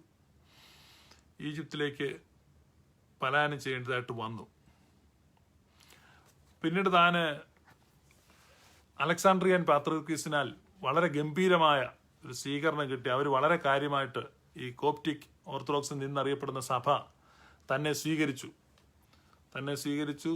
താൻ അവിടെ ആദ്യ പ്രാവശ്യം ചെന്നപ്പം അന്ത്യോക്യയിൽ നിന്ന് ബോട്ട് മാർഗം അലക്സാണ്ട്രിയയിലേക്ക് പോയി. ആദ്യ പ്രാവശ്യം അവിടെ ചെന്നപ്പോൾ തന്നെ സ്വീകരിച്ചതിൻ്റെയും പിന്നീട് താൻ അവിടെ വെച്ച് മരിച്ചു, തൻ്റെ ഭൗതിക ശരീരം മറ്റൊരു സ്ഥലത്തേക്ക് മാറ്റി, അതിൻ്റെയും ഓർമ്മയായിട്ട് 2 ആണ്ടിൽ 2 പ്രാവശ്യം കോപ്റ്റിക് സഭ ഈ സേവ്യറിയസ് പിതാവിനെ അനുസ്മരിക്കുന്നുണ്ട്. 2 പെരുന്നാളാണ്. കാരണം അത്രമാത്രം പ്രാധാന്യം എന്ന് പറഞ്ഞാൽ അലക്സാണ്ട്രിയൻ ചർച്ച്. ഞാൻ പലപ്പോഴും പറയുന്ന പോലെ ഈ അലക്സാണ്ട്രിയൻ പാരമ്പര്യം, അന്ത്യോക്യൻ പാരമ്പര്യം, പിന്നെ റോമിൻ്റെ പാരമ്പര്യം, ഇങ്ങനെ 3 സ്ട്രീമാണുള്ളത്. ദൈവശാസ്ത്ര നിലപാടുകളിലും ആ 3 സ്ട്രീം നമുക്ക് കാണാൻ പറ്റും. അത് ക്രിസ്തുവിൻ്റെ കുരിശിൻ്റെ മുകളിൽ 3 ഭാഷകളിലായിരുന്നു എഴുത്തുണ്ടായിരുന്നത്. 1 എബ്രായ ഭാഷ, 2 ഗ്രീക്ക് ഭാഷ, 3 ലാറ്റിൻ ഭാഷ. അത് എബ്രായ ഭാഷയിൽ നിന്നുള്ള ആ പാരമ്പര്യമാണ് സുറിയാനി പാരമ്പര്യം. ഗ്രീക്ക് ഭാഷയിൽ നിന്നുള്ള പാരമ്പര്യമാണ് ഈ കോപ്റ്റിക് ഓർത്തഡോക്സിൻ്റെ അല്ലെങ്കിൽ അലക്സാണ്ട്രിയൻ പാരമ്പര്യം. പിന്നെ ലാറ്റിൻ ഭാഷയിൽ നിന്നുള്ളതാണ് റോമിലേക്ക് പോകുന്നത്. അങ്ങനെ 3 കൈവഴികളായിട്ടാണ് കുരിശിൽ വെച്ച് തന്നെ നമുക്കത് കാണാൻ പറ്റും. അതിലൊന്ന് തത്വശാസ്ത്രപരമായ ദൈവശാസ്ത്രമാണ് അലക്സാണ്ട്രിയയുടെ, അഥവാ ഗ്രീക്ക് ദൈവശാസ്ത്രം. കാവ്യാത്മകമായ ദൈവശാസ്ത്രമാണ് സുറിയാനി സഭയുടേത്. അത് നമ്മുടെ ഫേസ്ബുക്കിലെ വിമർശകർ പറയുന്നുണ്ട് സുറിയാനി സഭയ്ക്ക് ഒന്നുമില്ല, കുറച്ച് പാട്ട് മാത്രമേ ഉള്ളെന്ന്. എന്തിനധികം, ആ പാട്ടുകൾ തന്നെ ധാരാളമാണ്.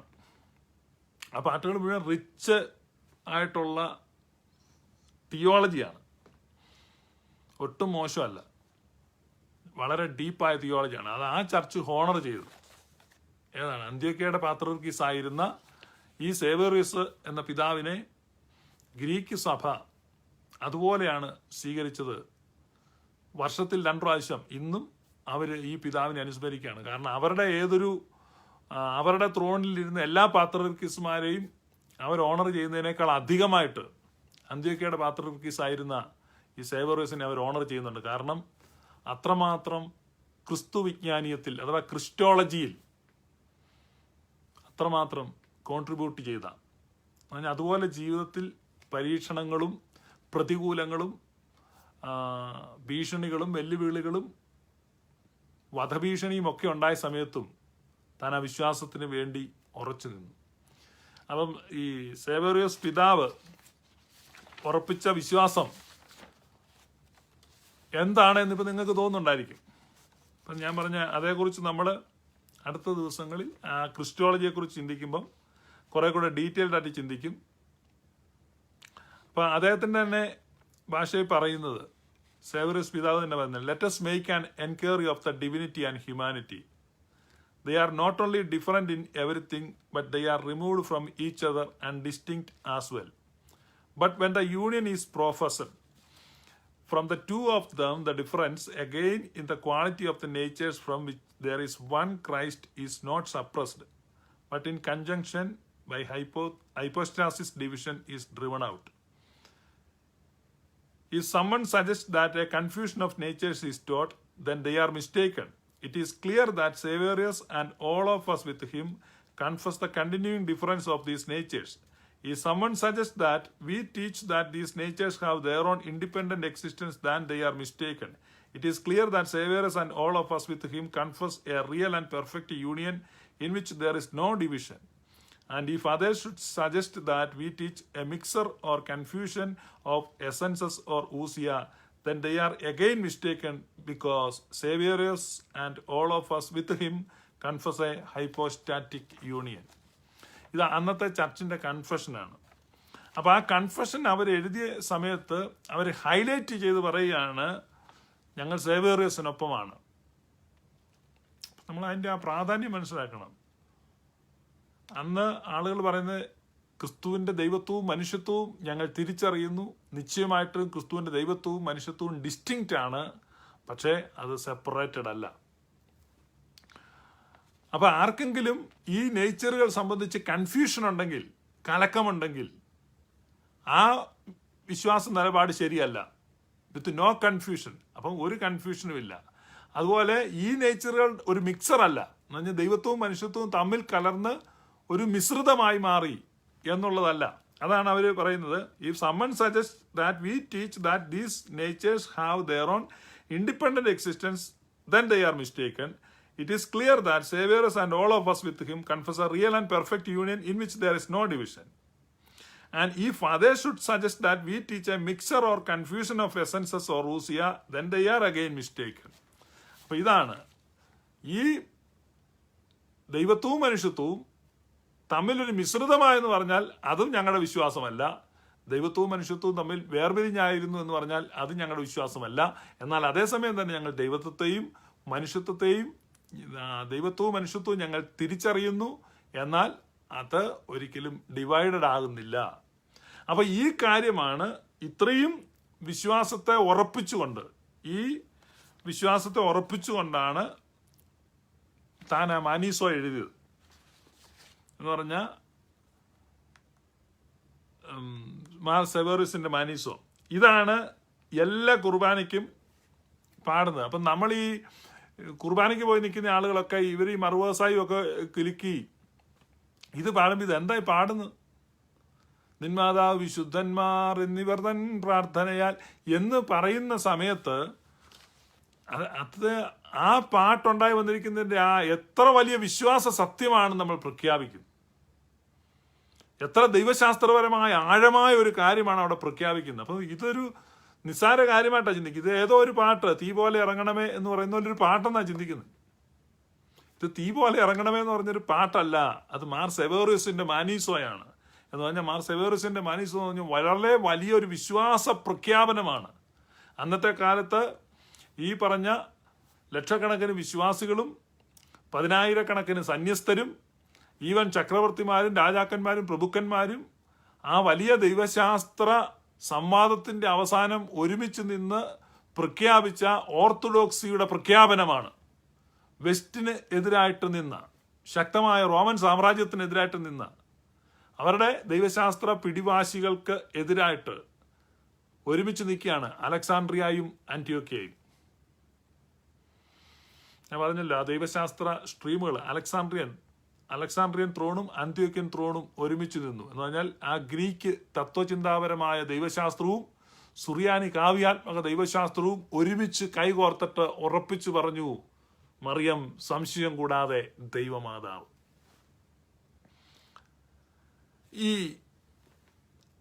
അപ്പം നമുക്ക് ഒരു സംശയം പലപ്പോഴും തോന്നും. ഈ കത്തോലിക്ക സഭ മറിയത്തെ വളരെയധികം ഉയർത്തുന്നുണ്ട്. ഏറ്റവും കൂടുതൽ സത്യത്തിൽ നിങ്ങൾ ശരിക്കും പഠിച്ച ഇന്നിപ്പോൾ കത്തോലിക്ക സഭയും സുറിയാനി സഭയൊക്കെ ആയിട്ട് വളരെ സ്നേഹബന്ധത്തിലാണ് പോകുന്നത്. പക്ഷെ നമ്മളതിൻ്റെ ഹിസ്റ്ററി പഠിച്ചു കഴിഞ്ഞാൽ കത്തോലിക്കാര് പരിശുദ്ധ ദൈവമാതാവിനെ കാണുന്ന രീതിയിലല്ല ഒരിക്കലും സുറിയാനി സഭ കാണുന്നത്. അത് എൻറ്റയർലി ഡിഫറെൻ്റാണ്. സുറിയാനി സഭയിലെ മാതാവിൻ്റെ സ്ഥാനം കത്തോലിക്കരുടെ മാതാവിൻ്റെ സ്ഥാനം പോലെയല്ല. പക്ഷെ വിശ്വാസികൾ എങ്ങനെയാണ് കാണുന്നുള്ളത് വ്യത്യസ്തപ്പെട്ടിരിക്കും. പക്ഷെ ശരിക്കും നമ്മൾ സുറിയാനി ദൈവശാസ്ത്രത്തിന്റെ കണ്ണുകളിലൂടെ ആണ് മറിയത്തെ കാണുന്നത്. മറിയത്തിന്റെ ഇമ്പോർട്ടൻസ്, സിഗ്നിഫിക്കൻസ് ആ നിലയിലാണ് കാണുന്നത്. ദൈവശാസ്ത്രപരമായി ഉറപ്പിക്കപ്പെടുന്ന ഒരു സ്ഥാനമാണ് കൊടുക്കുന്നത്. അതായത് ഒരു വൈകാരിക തലത്തിലുള്ള യേശുവിൻ്റെ അമ്മ എന്നുള്ള ഒരു വൈകാരികതയല്ല അവിടെ വരുന്നത്. മറിച്ച് ദൈവശാസ്ത്രപരമായിട്ട് തന്നെ തിയോട്ടോക്കോസ് എന്ന് കൊടുക്കുന്ന ഒരു സ്ഥാനമാണ്. അതുകൊണ്ടാണ് ആ പാട്ട് പാടുമ്പം, ഈ മാനീസോ ചൊല്ലുമ്പം, നിന്മാതാവ് വിശുദ്ധന്മാരെന്ന പാട്ട് ചൊല്ലുമ്പോൾ അവിടെ ഭേദം കൂടാതെ മാനവനായി, ഭേദമതന്യേ ഭേദം കൂടാതെ മനുഷ്യനായി തീർന്നു. ഞാൻ സൈനൂസിയ എന്നുള്ള ഉപദേശത്തെ റിജക്റ്റ് ചെയ്ത് കളയുന്നു. സൈനൂസിയ എന്ന് പറഞ്ഞു കഴിഞ്ഞാൽ മനുഷ്യത്വം ദൈവത്വം കൂടെ കലർന്ന് പുതിയ മിക്സർ ഉണ്ടായി എന്നുള്ളതാണ് സൈനൂസിയ അല്ല. അതാണ് ആ പാട്ട് പാടുന്നത്. അതുകൊണ്ട് നിങ്ങൾ പാട്ട് പാടുന്ന ആളുകൾ മനസ്സിലാക്കണം. എന്നു തീരുമെൻ്റെ കഷ്ടം ഇന്നീ മണ്ണിലേ, അന്ന് മാറുമെൻ്റെ ദുഃഖം നിശ്ചയം തന്നെ. അതുപോലൊരു പാട്ടല്ല ഇത്. വളരെ ആഴമായ ഒരു ദൈവശാസ്ത്ര പ്രഖ്യാപനമാണ് അവിടെ നടത്തുന്നത്.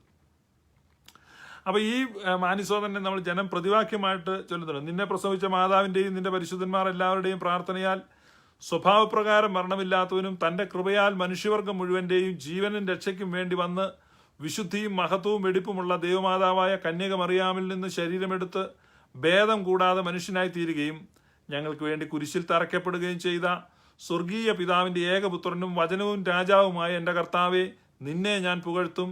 തൻ്റെ മരണത്താൽ ഞങ്ങളുടെ മരണത്തെ ചവിട്ടിക്കൊന്നവനും പരിശുദ്ധ തൃത്വത്തിൽ ഒരുവനും തൻ്റെ പിതാവിനോടും ജീവനുള്ള തൻ്റെ പരിശുദ്ധ റൂഹായോടും കൂടെ ഒരുപോലെ വന്ദിക്കപ്പെട്ട് സ്തുതിക്കപ്പെടുന്നവനുമായ ഞങ്ങളുടെ മശീഹാ തമ്പുരാനെ, ഞങ്ങൾ എല്ലാവരുടെ മേലും കരുണ ചെയ്യണമേ. ഇതാണ് ഈ മാനിസോ, അതിൻ്റെ ഗദ്യമാണ്. ഈ മാനിസോയാണ് നമ്മൾ ഈ പാട്ടായിട്ട് കേൾക്കുന്നത്. നമുക്കത് ഒന്നുകൂടെ കേൾക്കാം. നിങ്ങൾ ലിസൺ ചെയ്യുക എന്താ പാടുന്നതെന്ന്. നിന്മാതാവ് വിശുദ്ധന്മാർ എന്നിവർ തൻ പ്രാർത്ഥനയാൽ സ്വർഗപിതാവിന്നേകസുത വചനമതാം രാജാധീശ നിന്നെ വാഴ്ത്തും ഞാൻ. സഹജമതായി പ്രതിരഹിത കാരുണ്യത്താൽ മർത്യന്മാർത്തൻ വർഗത്തിനു മുഴുവൻ ജീവനതും രക്ഷയുമേകാനാഗതനായി വിമലത ശുചി എന്നിവയുള്ള മഹിമാവിയലും ദൈവജനത്രീ കന്യകയാം മറിയാമീന്തും ഭേദമതന്യേ മാനവനായി ക്രൂശിതനായ ഞങ്ങൾക്കുടയോനാം മശീഹ നീച്ച മൃതിയാലിവർ തൻ മൃതിയെ മെതിച്ചു നിഹനിച്ചോനെ അപ്പരിപാവന തൃത്വൈക സപിതാവോടൊപ്പം ജീവനെഴും റുകുദിശാസഹിതം വന്ദിതനെ പരികീർത്തിതനെ കൃപ ചെയ്യണം. ഇത്രയും ചൊല്ലി കേൾക്കുന്ന സമയത്ത് നിങ്ങൾ ആ ദൈവശാസ്ത്രമാണ് അവിടെ പ്രഖ്യാപിക്കുന്നത്. എന്ന് പറഞ്ഞാൽ ഞാൻ നേരത്തെ പറഞ്ഞ പോലെ ഈ ആരാധന നടക്കുന്ന സമയത്ത് കേവലം ആ നിക്കിയ വിശ്വാസ പ്രമാണം ചൊല്ലും. അത് മാത്രമല്ല, തുടങ്ങുമ്പോൾ തൊട്ട് തീരുന്നവരെ സീരീസ് ഓഫ് ക്രീഡ്സ് ആണ്. നിരന്തരമായ വിശ്വാസ പ്രഖ്യാപനമാണ് നടത്തുന്നത്. എന്ന് പറഞ്ഞാൽ ദൈവശാസ്ത്രപരമായിട്ട് വളരെ ആഴമേറിയ പ്രഖ്യാപനങ്ങളാണ് അതിൽ കേൾക്കുന്ന മുഴുവൻ. അതിനെ ഗ്രഹിക്കുക, അതിൻ്റെ അന്തസ്സത്തെ ഉൾക്കൊള്ളുക, അത് മനസ്സിലാക്കിക്കൊണ്ട് അപ്പോൾ പരിശുദ്ധ തൃത്വം എന്താണ്, ദൈവിക ത്രിയേകത്വം എന്താണ്, പിതാവും പുത്രനും പരിശുദ്ധ റൂഹായുമായിട്ടുള്ള ബന്ധം എങ്ങനെയാണ്, പുത്രൻ മനുഷ്യാവതാരം എടുത്തപ്പോൾ എങ്ങനെയാണ് മനുഷ്യാവതാരം എടുത്തത്, അവൻ ഭേദം കൂടാതെ മനുഷ്യനായി തീർന്നു. അപ്പോൾ അവൻ്റെ മനുഷ്യത്വത്തെക്കുറിച്ച്, അവനിൽ ഉണ്ടായിരുന്ന ആ സ്വഭാവം, മനുഷ്യത്വവും ദൈവത്വവും എങ്ങനെ അവനിൽ നിലനിന്നു, ഈ കാര്യങ്ങളെക്കുറിച്ചുള്ള ഇത്രമാത്രം ദുർഗ്രഹമായ, എന്ന് പറഞ്ഞാൽ ഒരു സെമിനാരിയിൽ വളരെ ഉയർന്ന ക്ലാസ്സിൽ പഠിക്കുന്ന, ഡോക്ട്രിൻ ഓഫ് ഗോഡ് എന്നൊക്കെ പറയുമ്പോൾ വളരെ ഉയർന്ന നിലവാരത്തിൽ പഠിക്കുന്നതാണ്. അപ്പോൾ അത്രയും ഉയർന്ന നിലവാരത്തിൽ പഠിക്കുന്ന ദൈവശാസ്ത്ര ചിന്തകളെയാണ് ഈ ഗീതങ്ങളിലൂടെ, അല്ലാതെ ഇത് വെറുതെ ഒരു പാട്ടല്ല. ഈ ഗീതങ്ങൾ എന്ന് പറയുമ്പോൾ ആ ഗീതങ്ങളിലൂടെ ഇത്രമാത്രം ആഴമായ ദൈവശാസ്ത്ര എന്നാ പറയുന്നേ, ദൈവശാസ്ത്രത്തിന്റെ രത്നങ്ങളാണ് ആ പാട്ടുകൾ കാത്തു വച്ചിരിക്കുന്നത്. ഇത് ചുമ്മാതെ ഒരു പാട്ടായിട്ട് കാണാതെ ആ ആഴമേറിയ സത്യങ്ങളെ തിരിച്ചറിഞ്ഞിട്ട് എന്നിട്ടാണ് അവനെ വർഷിപ്പ് ചെയ്യുന്നത്. വാഹ്, അതാണ് വർഷിപ്പ്. അല്ല ചുമ്മാ ആരാണ്ട് ഏതാണ്ട് പറഞ്ഞു വർഷിപ്പ്, സ്വോത്രം സ്വോത്രം എന്ന് പറഞ്ഞു, അല്ലെങ്കിൽ ആലേലിയ, അങ്ങനെ വ്യക്തമായ ബോധ്യത്തോടുകൂടെ. അതാണ് യേശു കർത്താവ് പറഞ്ഞത്, നിങ്ങളോ അറിയാത്തതിനെ ആരാധിക്കും. നിങ്ങളോ അറിയാത്തതിനെ ആരാധിക്കുന്നു. കണ്ടോ? പക്ഷെ ആരാധന എന്താണ്? സത്യ നമസ്കാരികൾ പിതാവിനെ ആത്മാവിലും സത്യത്തിലും നമസ്കരിക്കും. എന്ന് പറഞ്ഞാൽ അറിയാത്തതിനെ ആരാധിക്കുന്ന ഒരു രീതിയല്ല, അറിഞ്ഞുകൊണ്ട് ആരാധിക്കണം. എങ്ങനെയാണത്? ഏകസത്യ ദൈവമായ നിന്നെയും നീ അയച്ചിരിക്കുന്ന യേശുക്രിസ്തുവിനെയും അറിയുന്നതാണ് നിത്യജീവൻ. അപ്പം ആ വ്യക്തമായ കൺവിക്ഷനോടുകൂടെ, ഇവിടെയാണ് നിങ്ങൾ മനസ്സിലായി എന്തിനാ ഇതെല്ലാം അറിയുന്നത്, എന്തിനാ ഇതൊക്കെ തിരക്കുന്നത്. ഇതാണ് യേശു കർത്താവ് പറഞ്ഞത്, ഇതറിയുന്നതാണ് നിത്യജീവൻ. അപ്പം നിങ്ങൾ ശമരിയക്കാരോട് പറയാം, നിങ്ങൾ അറിയാത്തതിനെ ആരാധിക്കുന്നത്. നിങ്ങൾ എന്തൊക്കെയോ പിച്ചുമ്പേയും പറയുന്നുണ്ട്, നിങ്ങൾ അത് ഇത് പറയുന്നുണ്ട്, നിങ്ങൾ കുറെ ഒച്ച വെക്കുന്നുണ്ട്, നിങ്ങൾ ആലരിയ പറഞ്ഞു അല്ലെങ്കിൽ സ്വോത്രം പറഞ്ഞു, അറിയാത്തതിനെ പക്ഷെ ഇവിടെ അറിഞ്ഞുകൊണ്ട് ആരാധിക്കുന്ന, വ്യക്തമായ അറിവോടുകൂടെ, തിരിച്ചറിവോടുകൂടെ, ബോധ്യത്തോടുകൂടെ അങ്ങനെ ആരാധിക്കാൻ ഈ ക്രിസ്ത്യാനിറ്റിക്ക് പ്രാപ്തി നൽകിയ ഒരു പ്രധാന സഭാപിതാവാണ് മാർ സേവേറിയോസ്. അപ്പൊ ഇവിടെ ആ ഫേസ്ബുക്ക് പോസ്റ്റുകൾ കണ്ട നമ്മുടെ ഈ ലൈവ് ഇപ്പോൾ കണ്ടുകൊണ്ടിരിക്കുന്നവർക്ക് ഇപ്പോൾ കാര്യം മനസ്സിലായി കാണും. സുറിയാനി സഭയിൽ നിന്ന് പിതാക്കന്മാരുണ്ടായിരുന്നോ എന്നുള്ളതിൻ്റെ. കൽക്കിദിയോൻ സുന്നോദോസ് കഴിഞ്ഞപ്പോൾ പിന്നെ ആരും ഇല്ലെന്ന് പറഞ്ഞു. കൽക്കിദിയോൻ സുന്നോദോസ് കഴിഞ്ഞപ്പോഴാണ് മാർ സേവേറിയോസ് എഴുന്നേറ്റ് ഈ ക്രിസ്റ്റോളജി ഉറപ്പിച്ചത്. അപ്പോൾ ഒരു മോണോഫൈസിറ്റിസം ആണ് എന്ന് പറഞ്ഞു. പക്ഷേ സൂക്ഷ്മമായി പറയുമ്പോൾ അത് മോണോഫൈസിറ്റിസം അല്ല, മിയാഫൈസിറ്റിസം. അന്ന് മുതലാണ് കോൺസ്റ്റാന്റിനോപ്പിൾ, അന്ത്യോക്യ, അലക്സാണ്ട്രിയ, ഈ 3 സഭകൾ ഒരുമിച്ച് നിന്ന് ഈ മിയാഫൈസിറ്റിസം ഹോൾഡ് ചെയ്തു. അന്ന് അന്തിമോസിന്റെ കാലത്ത്, അന്തിമോസ് ആയിരുന്നു കോൺസ്റ്റാന്റിനോപ്പിളിന്റെ പാത്രിയർക്കീസ്. അന്ന് സേവേറിയോസ് അന്ത്യോക്യയുടെ പാത്രിയർക്കീസ് ആയിരുന്നു. പിന്നീട് അദ്ദേഹത്തെ സ്ഥാനഭ്രഷ്ടനാക്കുകയും അദ്ദേഹം പ്രവാസത്തിലേക്ക് പോകേണ്ടി വരികയും ചെയ്തെങ്കിലും ഒരു വ്യക്തി പോലും അദ്ദേഹത്തെ പാത്രിയർക്കീസ് അല്ലാതെ കണ്ടില്ല. എന്ന് പറഞ്ഞാൽ വിശ്വാസികളുടെ സമൂഹം മുഴുവൻ, അദ്ദേഹം സ്ഥാനഭ്രഷ്ടനാക്കപ്പെട്ടു, പ്രവാസത്തിലേക്ക് പോകേണ്ടി വന്നെങ്കിലും താൻ ദേഹവിയോഗത്തിലേക്ക് പോകുന്നത് വരെയും തന്നെ പാത്രിയർക്കീസായിട്ട് തന്നെ അന്ത്യോക്യൻ സഭയിലെ വിശ്വാസികൾ മുഴുവനും കണ്ടു. അലക്സാണ്ട്രിയൻ സഭ കണ്ടു, അലക്സാണ്ട്രിയയുടെ പാത്രിയർക്കീസ് കണ്ടു. അവരെല്ലാവരും അദ്ദേഹത്തെ അന്ത്യോക്യൻ പാത്രിയർക്കീസായിട്ട് തന്നെയാണ് കണ്ടത്. അതുകൊണ്ട് തുബ്ദൻ വായിക്കുമ്പോൾ പിന്നെയും വായിക്കുന്നത് ഞങ്ങളുടെ പാത്രിയർക്കീസ് മോർ സേവേറിയോസ്. അപ്പോൾ ഈ തുബ്ദൻ എന്നാണ് നമുക്ക് ഈ സുറിയാനി സഭയുടെ ആരാധന അറിയാൻ മേലാത്ത ആളുകൾക്ക് ഇത് സീരീസ് ഓഫ് പ്രേയേഴ്സ് ആണ്. അതായത് പിതാക്കന്മാരെ ഓർക്കുന്ന 6 പ്രാർത്ഥനകളാണ്, 6 തുബ്ദേനുകളാണുള്ളത്. 1, 2, 3 ഇങ്ങനെ 6 തുബ്ദേനുകൾ വായിക്കും. ഓരോ തുബ്ദേനും 3 പ്രയറുണ്ട്. അതായത് ഒരു പ്രയർ പട്ടക്കാരൻ്റെ ഒരു രഹസ്യ പ്രാർത്ഥനയുണ്ട്, അത് കഴിഞ്ഞ് തുബ്ദേൻ്റെ വായനയുണ്ട്, പിന്നെ ഒരു പ്രാർത്ഥനയുണ്ട്. അപ്പം 3 ഇപ്പം ടോട്ടൽ പ്രയറിൻ്റെ എണ്ണം 18 പ്രാർത്ഥനയാണ്. ഇതെല്ലാം ഈ ഓരോ കുർബാനയിലും നടക്കുന്ന. പക്ഷെ ഇതൊക്കെ യാന്ത്രികമായിട്ടും വിരസമായിട്ടും ഒക്കെ നടന്നു പോകുന്നുണ്ട്, അറിയുന്നില്ല. എന്നാൽ ശരിയായ ബോധ്യമുണ്ടെങ്കിൽ നമ്മൾ തുബ്ദനൊക്കെ വളരെ ആസ്വാദികരമാകും.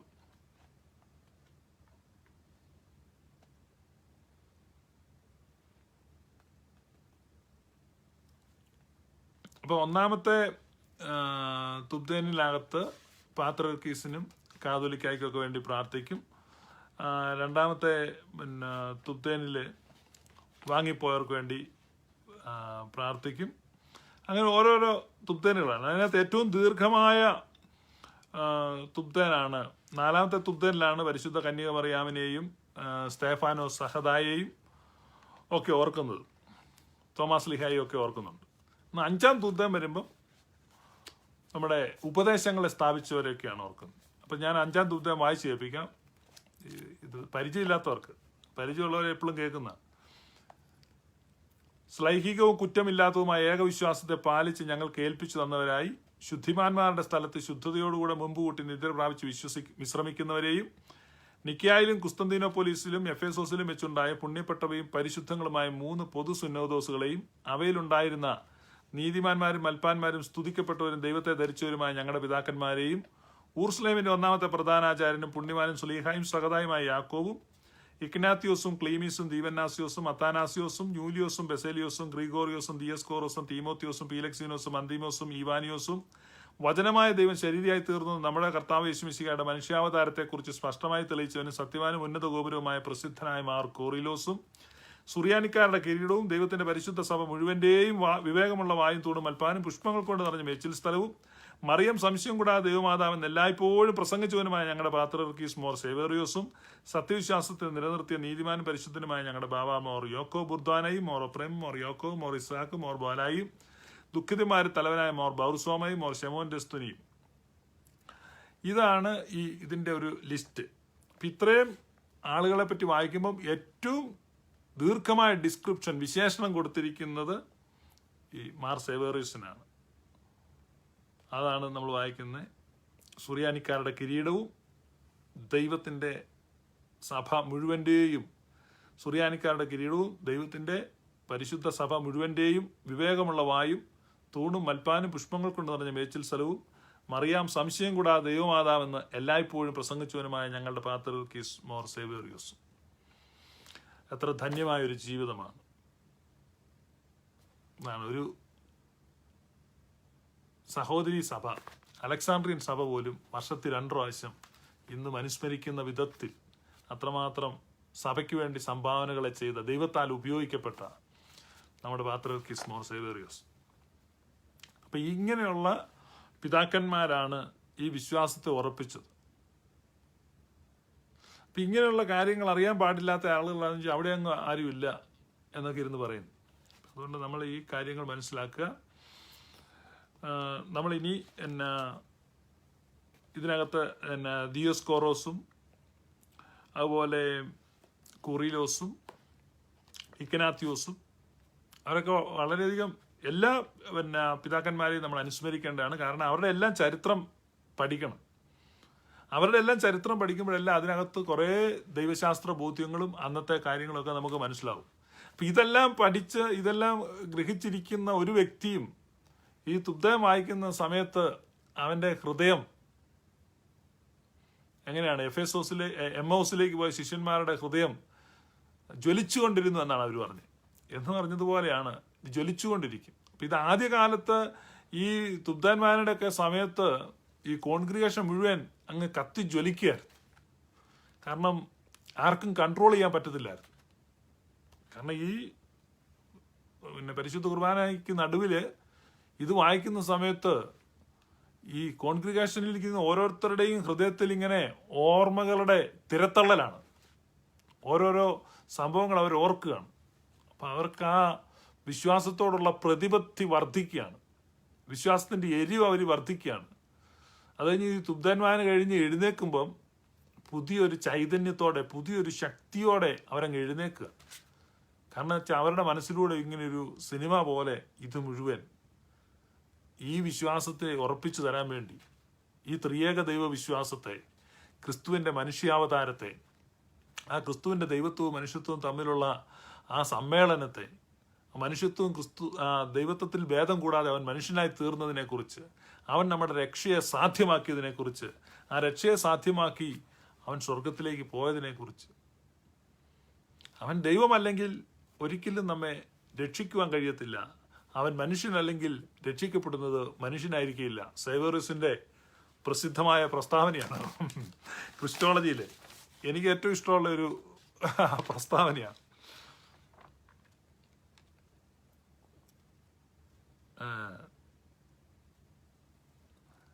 I too allow that there is a great difference or distinction between humanity and divinity. For these things which were named are seen to be other, according to the mode of how they are, and they are not like each other in anything. But when the mystery which is in Christ has come for us into the middle, the principle of union does not ignore the difference, but it removes the division. Not because it confuses with each other or mixes the natures, but because the word of God has shared in flesh and blood. Thus again the Son too is understood and named as one. നമ്മളെ ഇത് നിങ്ങൾ ബേസിക്കലായിട്ട് ഇതൊന്ന് മനസ്സിലാക്കിയിരിക്കുക. അതായത് ഈ ക്രിസ്തുവിൻ്റെ ദൈവത്വം, ഇതൊക്കെ നമ്മൾ എന്തിനാ മനസ്സിലാക്കിയത്? ക്രിസ്തുവിൻ്റെ ദൈവത്വവും മനുഷ്യത്വവും. അവൻ ദൈവമല്ലെങ്കിൽ നമ്മെ രക്ഷിക്കാൻ കഴിയത്തില്ല.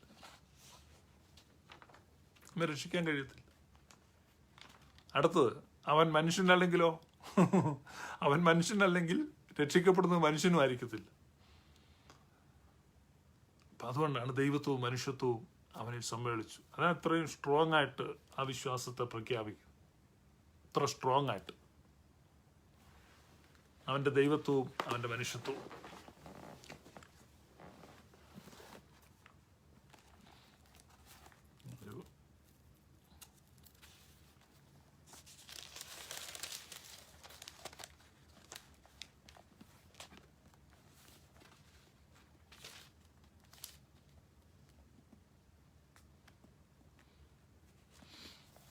അപ്പോസ്തല പ്രവർത്തനങ്ങളുടെ പുസ്തകം 20-ാം അധ്യായം 28-ാമത്തെ വാക്യം നിങ്ങൾ ബൈബിൾ എടുത്ത് വായിക്കണം. സാധിക്കുന്നവരത് വരച്ചു വെക്കണം. അപ്പോസ്തല പ്രവൃത്തി 20:28. ആകയാൽ നിങ്ങളെ തന്നെയും ദൈവം തൻ്റെ രക്തത്താൽ സമ്പാദിച്ച ദൈവത്തിൻ്റെ സഭയെ മേയ്പ്പാനായി പരിശുദ്ധാത്മാവ് നിങ്ങളെ എപ്പിസ്കോപ്പമാരായി നിയോഗിച്ചിട്ടുള്ള അതാത് ഇടവകകളെയും സൂക്ഷിച്ചു കൊള്ളണം. ആകയാൽ നിങ്ങളെ തന്നെയും ദൈവം തൻ്റെ രക്തത്താൽ സമ്പാദിച്ച, അപ്പോസ്തലനായ വിശുദ്ധ പൗലോസ്ലീഹ പറയുകയാണ്, ദൈവം തൻ്റെ രക്തത്താൽ സമ്പാദിച്ച ആ രക്തം ആരുടേതാണ്? യേശുവിൻ്റെ രക്തം. പൗലോസ്ലീഹ അതിനെ പറയുന്ന ദൈവത്തിൻ്റെ സ്വന്തം രക്തം എന്നാണ്. അതാണ്, ആ സത്യമാണ്. അതുകൊണ്ടാണ് അതിനെ വിലയേറിയ രക്തം എന്ന് അപ്പോസ്തലനായ പത്രോസ്ലീഹ വിശേഷിപ്പിച്ചത്. വിലയേറിയ രക്തം, ആ സത്യമാണ് നമ്മളത് അവിടെ പാടുന്നത്. ഭേദമതന്യേ മാനവനായി ക്രൂശിതനായ ഞങ്ങൾക്കുടയോനാം മശീഹ എന്ന് പറഞ്ഞ് ദൈവശാസ്ത്രപരമായി ഏറ്റവും പ്രധാനപ്പെട്ട പ്രഖ്യാപനം നടത്തുകയാണ്. Yes, that was his own blood of Jesus. ദൈവത്തിൻ്റെ സ്വന്തം രക്തം. യേശുക്രിസ്തുവിൻ്റെ ആ മനുഷ്യാവതാരത്തിൽ അവൻ്റെ രണ്ട് പ്രകൃതങ്ങളും ഡിവിനിറ്റിയും ഹ്യൂമാനിറ്റിയും ഹൈപ്പോസ്റ്റാറ്റിക് യൂണിയനിൽ, വൺ പേഴ്സണിൽ, വൺ നേച്ചറിൽ നിന്നു എന്നുള്ള പ്രഖ്യാപനം ഏറ്റവും ഉറപ്പിച്ച് സ്ഥാപിച്ച് ചൊവ്വുള്ളതും കുറ്റമില്ലാത്തതുമായ ആ ഏക പരിശുദ്ധ വിശ്വാസത്തെ നമുക്ക് ഏൽപ്പിച്ചു തരുവാൻ ദൈവത്താൽ ഉപയോഗിക്കപ്പെട്ട, തൻ്റെ ജീവിതത്തിൽ അത്രയേറെ ദൈവത്തിൻ്റെ കൃപയും ഭാഗ്യവും ലഭിച്ച ആ പരിശുദ്ധ പിതാവിൻ്റെ സ്മരണ നമുക്ക് വീണ്ടും ഒരിക്കൽ കൂടെ പുതുക്കാം. അതുകൊണ്ട് ഇനി ഈ സുറിയാനി സഭയിൽപ്പെട്ടവർ ഇത് കേൾക്കുമ്പോൾ അത് ഓർക്കുക. അല്ലാത്ത ആളുകൾ ഇടയ്ക്കിടയ്ക്ക് ദൈവത്വത്തെക്കുറിച്ചും ക്രിസ്തുവിനെക്കുറിച്ചും ചിന്തിക്കുമ്പോൾ ഈ പിതാവിനെ അനുസ്മരിക്കുക. കാരണം നീതിമാന്റെ ഓർമ്മ വാഴ്വിനാണ്. നീതിമാനെ ഓർക്കുന്നത് അനുഗ്രഹമാണ്. It is A blessing. അതൊരു ഓർത്തഡോക്സിയാണ്, അതൊരു മിസ്റ്ററിയുമാണ്, അതൊരു മർമ്മമാണ്.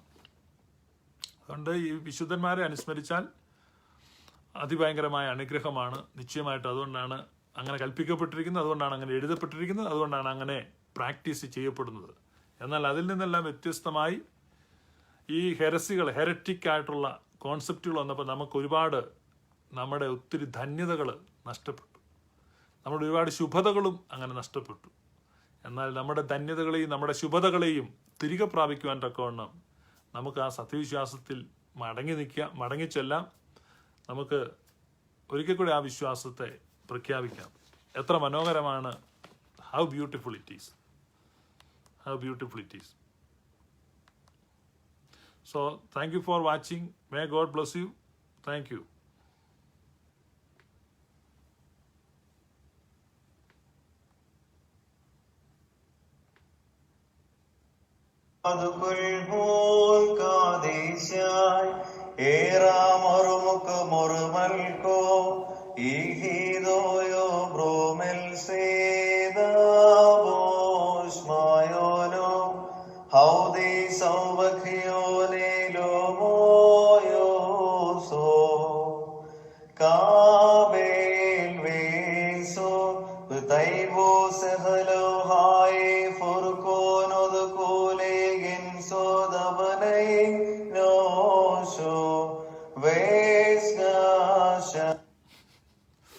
ഞാൻ ഒരു കാര്യം കൂടെ പറയാം. കാരണം ഈ സുറിയാനിക്കാർക്ക് കുറച്ച് പാട്ടേ ഉണ്ടായിരുന്നുള്ളെന്ന് പറഞ്ഞാല് ഉള്ള പാട്ടൊക്കെ ഭയങ്കരമായിരുന്നു.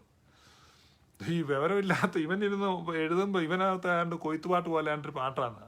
അല്ല, അതിശക്തമായ റോമൻ സാമ്രാജ്യവും റോമൻ സഭയും അവരുടെ കൂടെയുള്ള മറ്റ് സഭകളും വലിയൊരു വിഭാഗവും മുഴുവൻ ഓപ്പോസിറ്റ് നിൽക്കുമ്പോൾ റോമൻ മാർപ്പാപ്പ കോൺസ്റ്റാന്റിനോപ്പിളിലോട്ട് എഴുന്നള്ളി വന്നു. ബൈസന്റൈൻ ചക്രവർത്തിയെ സ്വാധീനിച്ചു.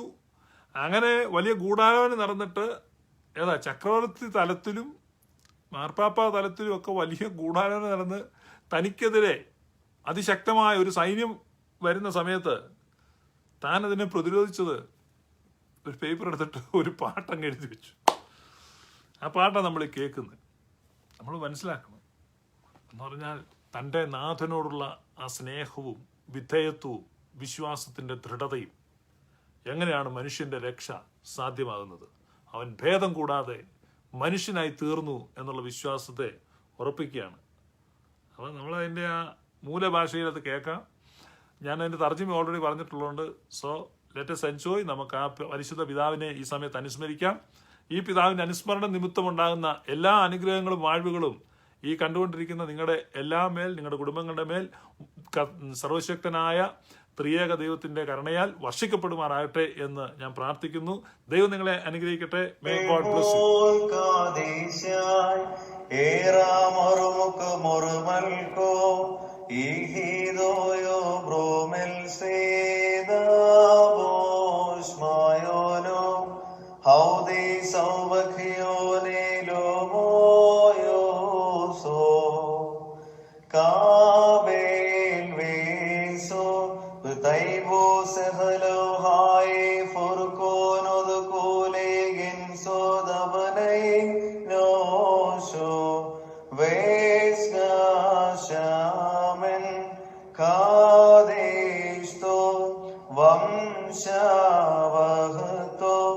Sulto de quiso y el da salo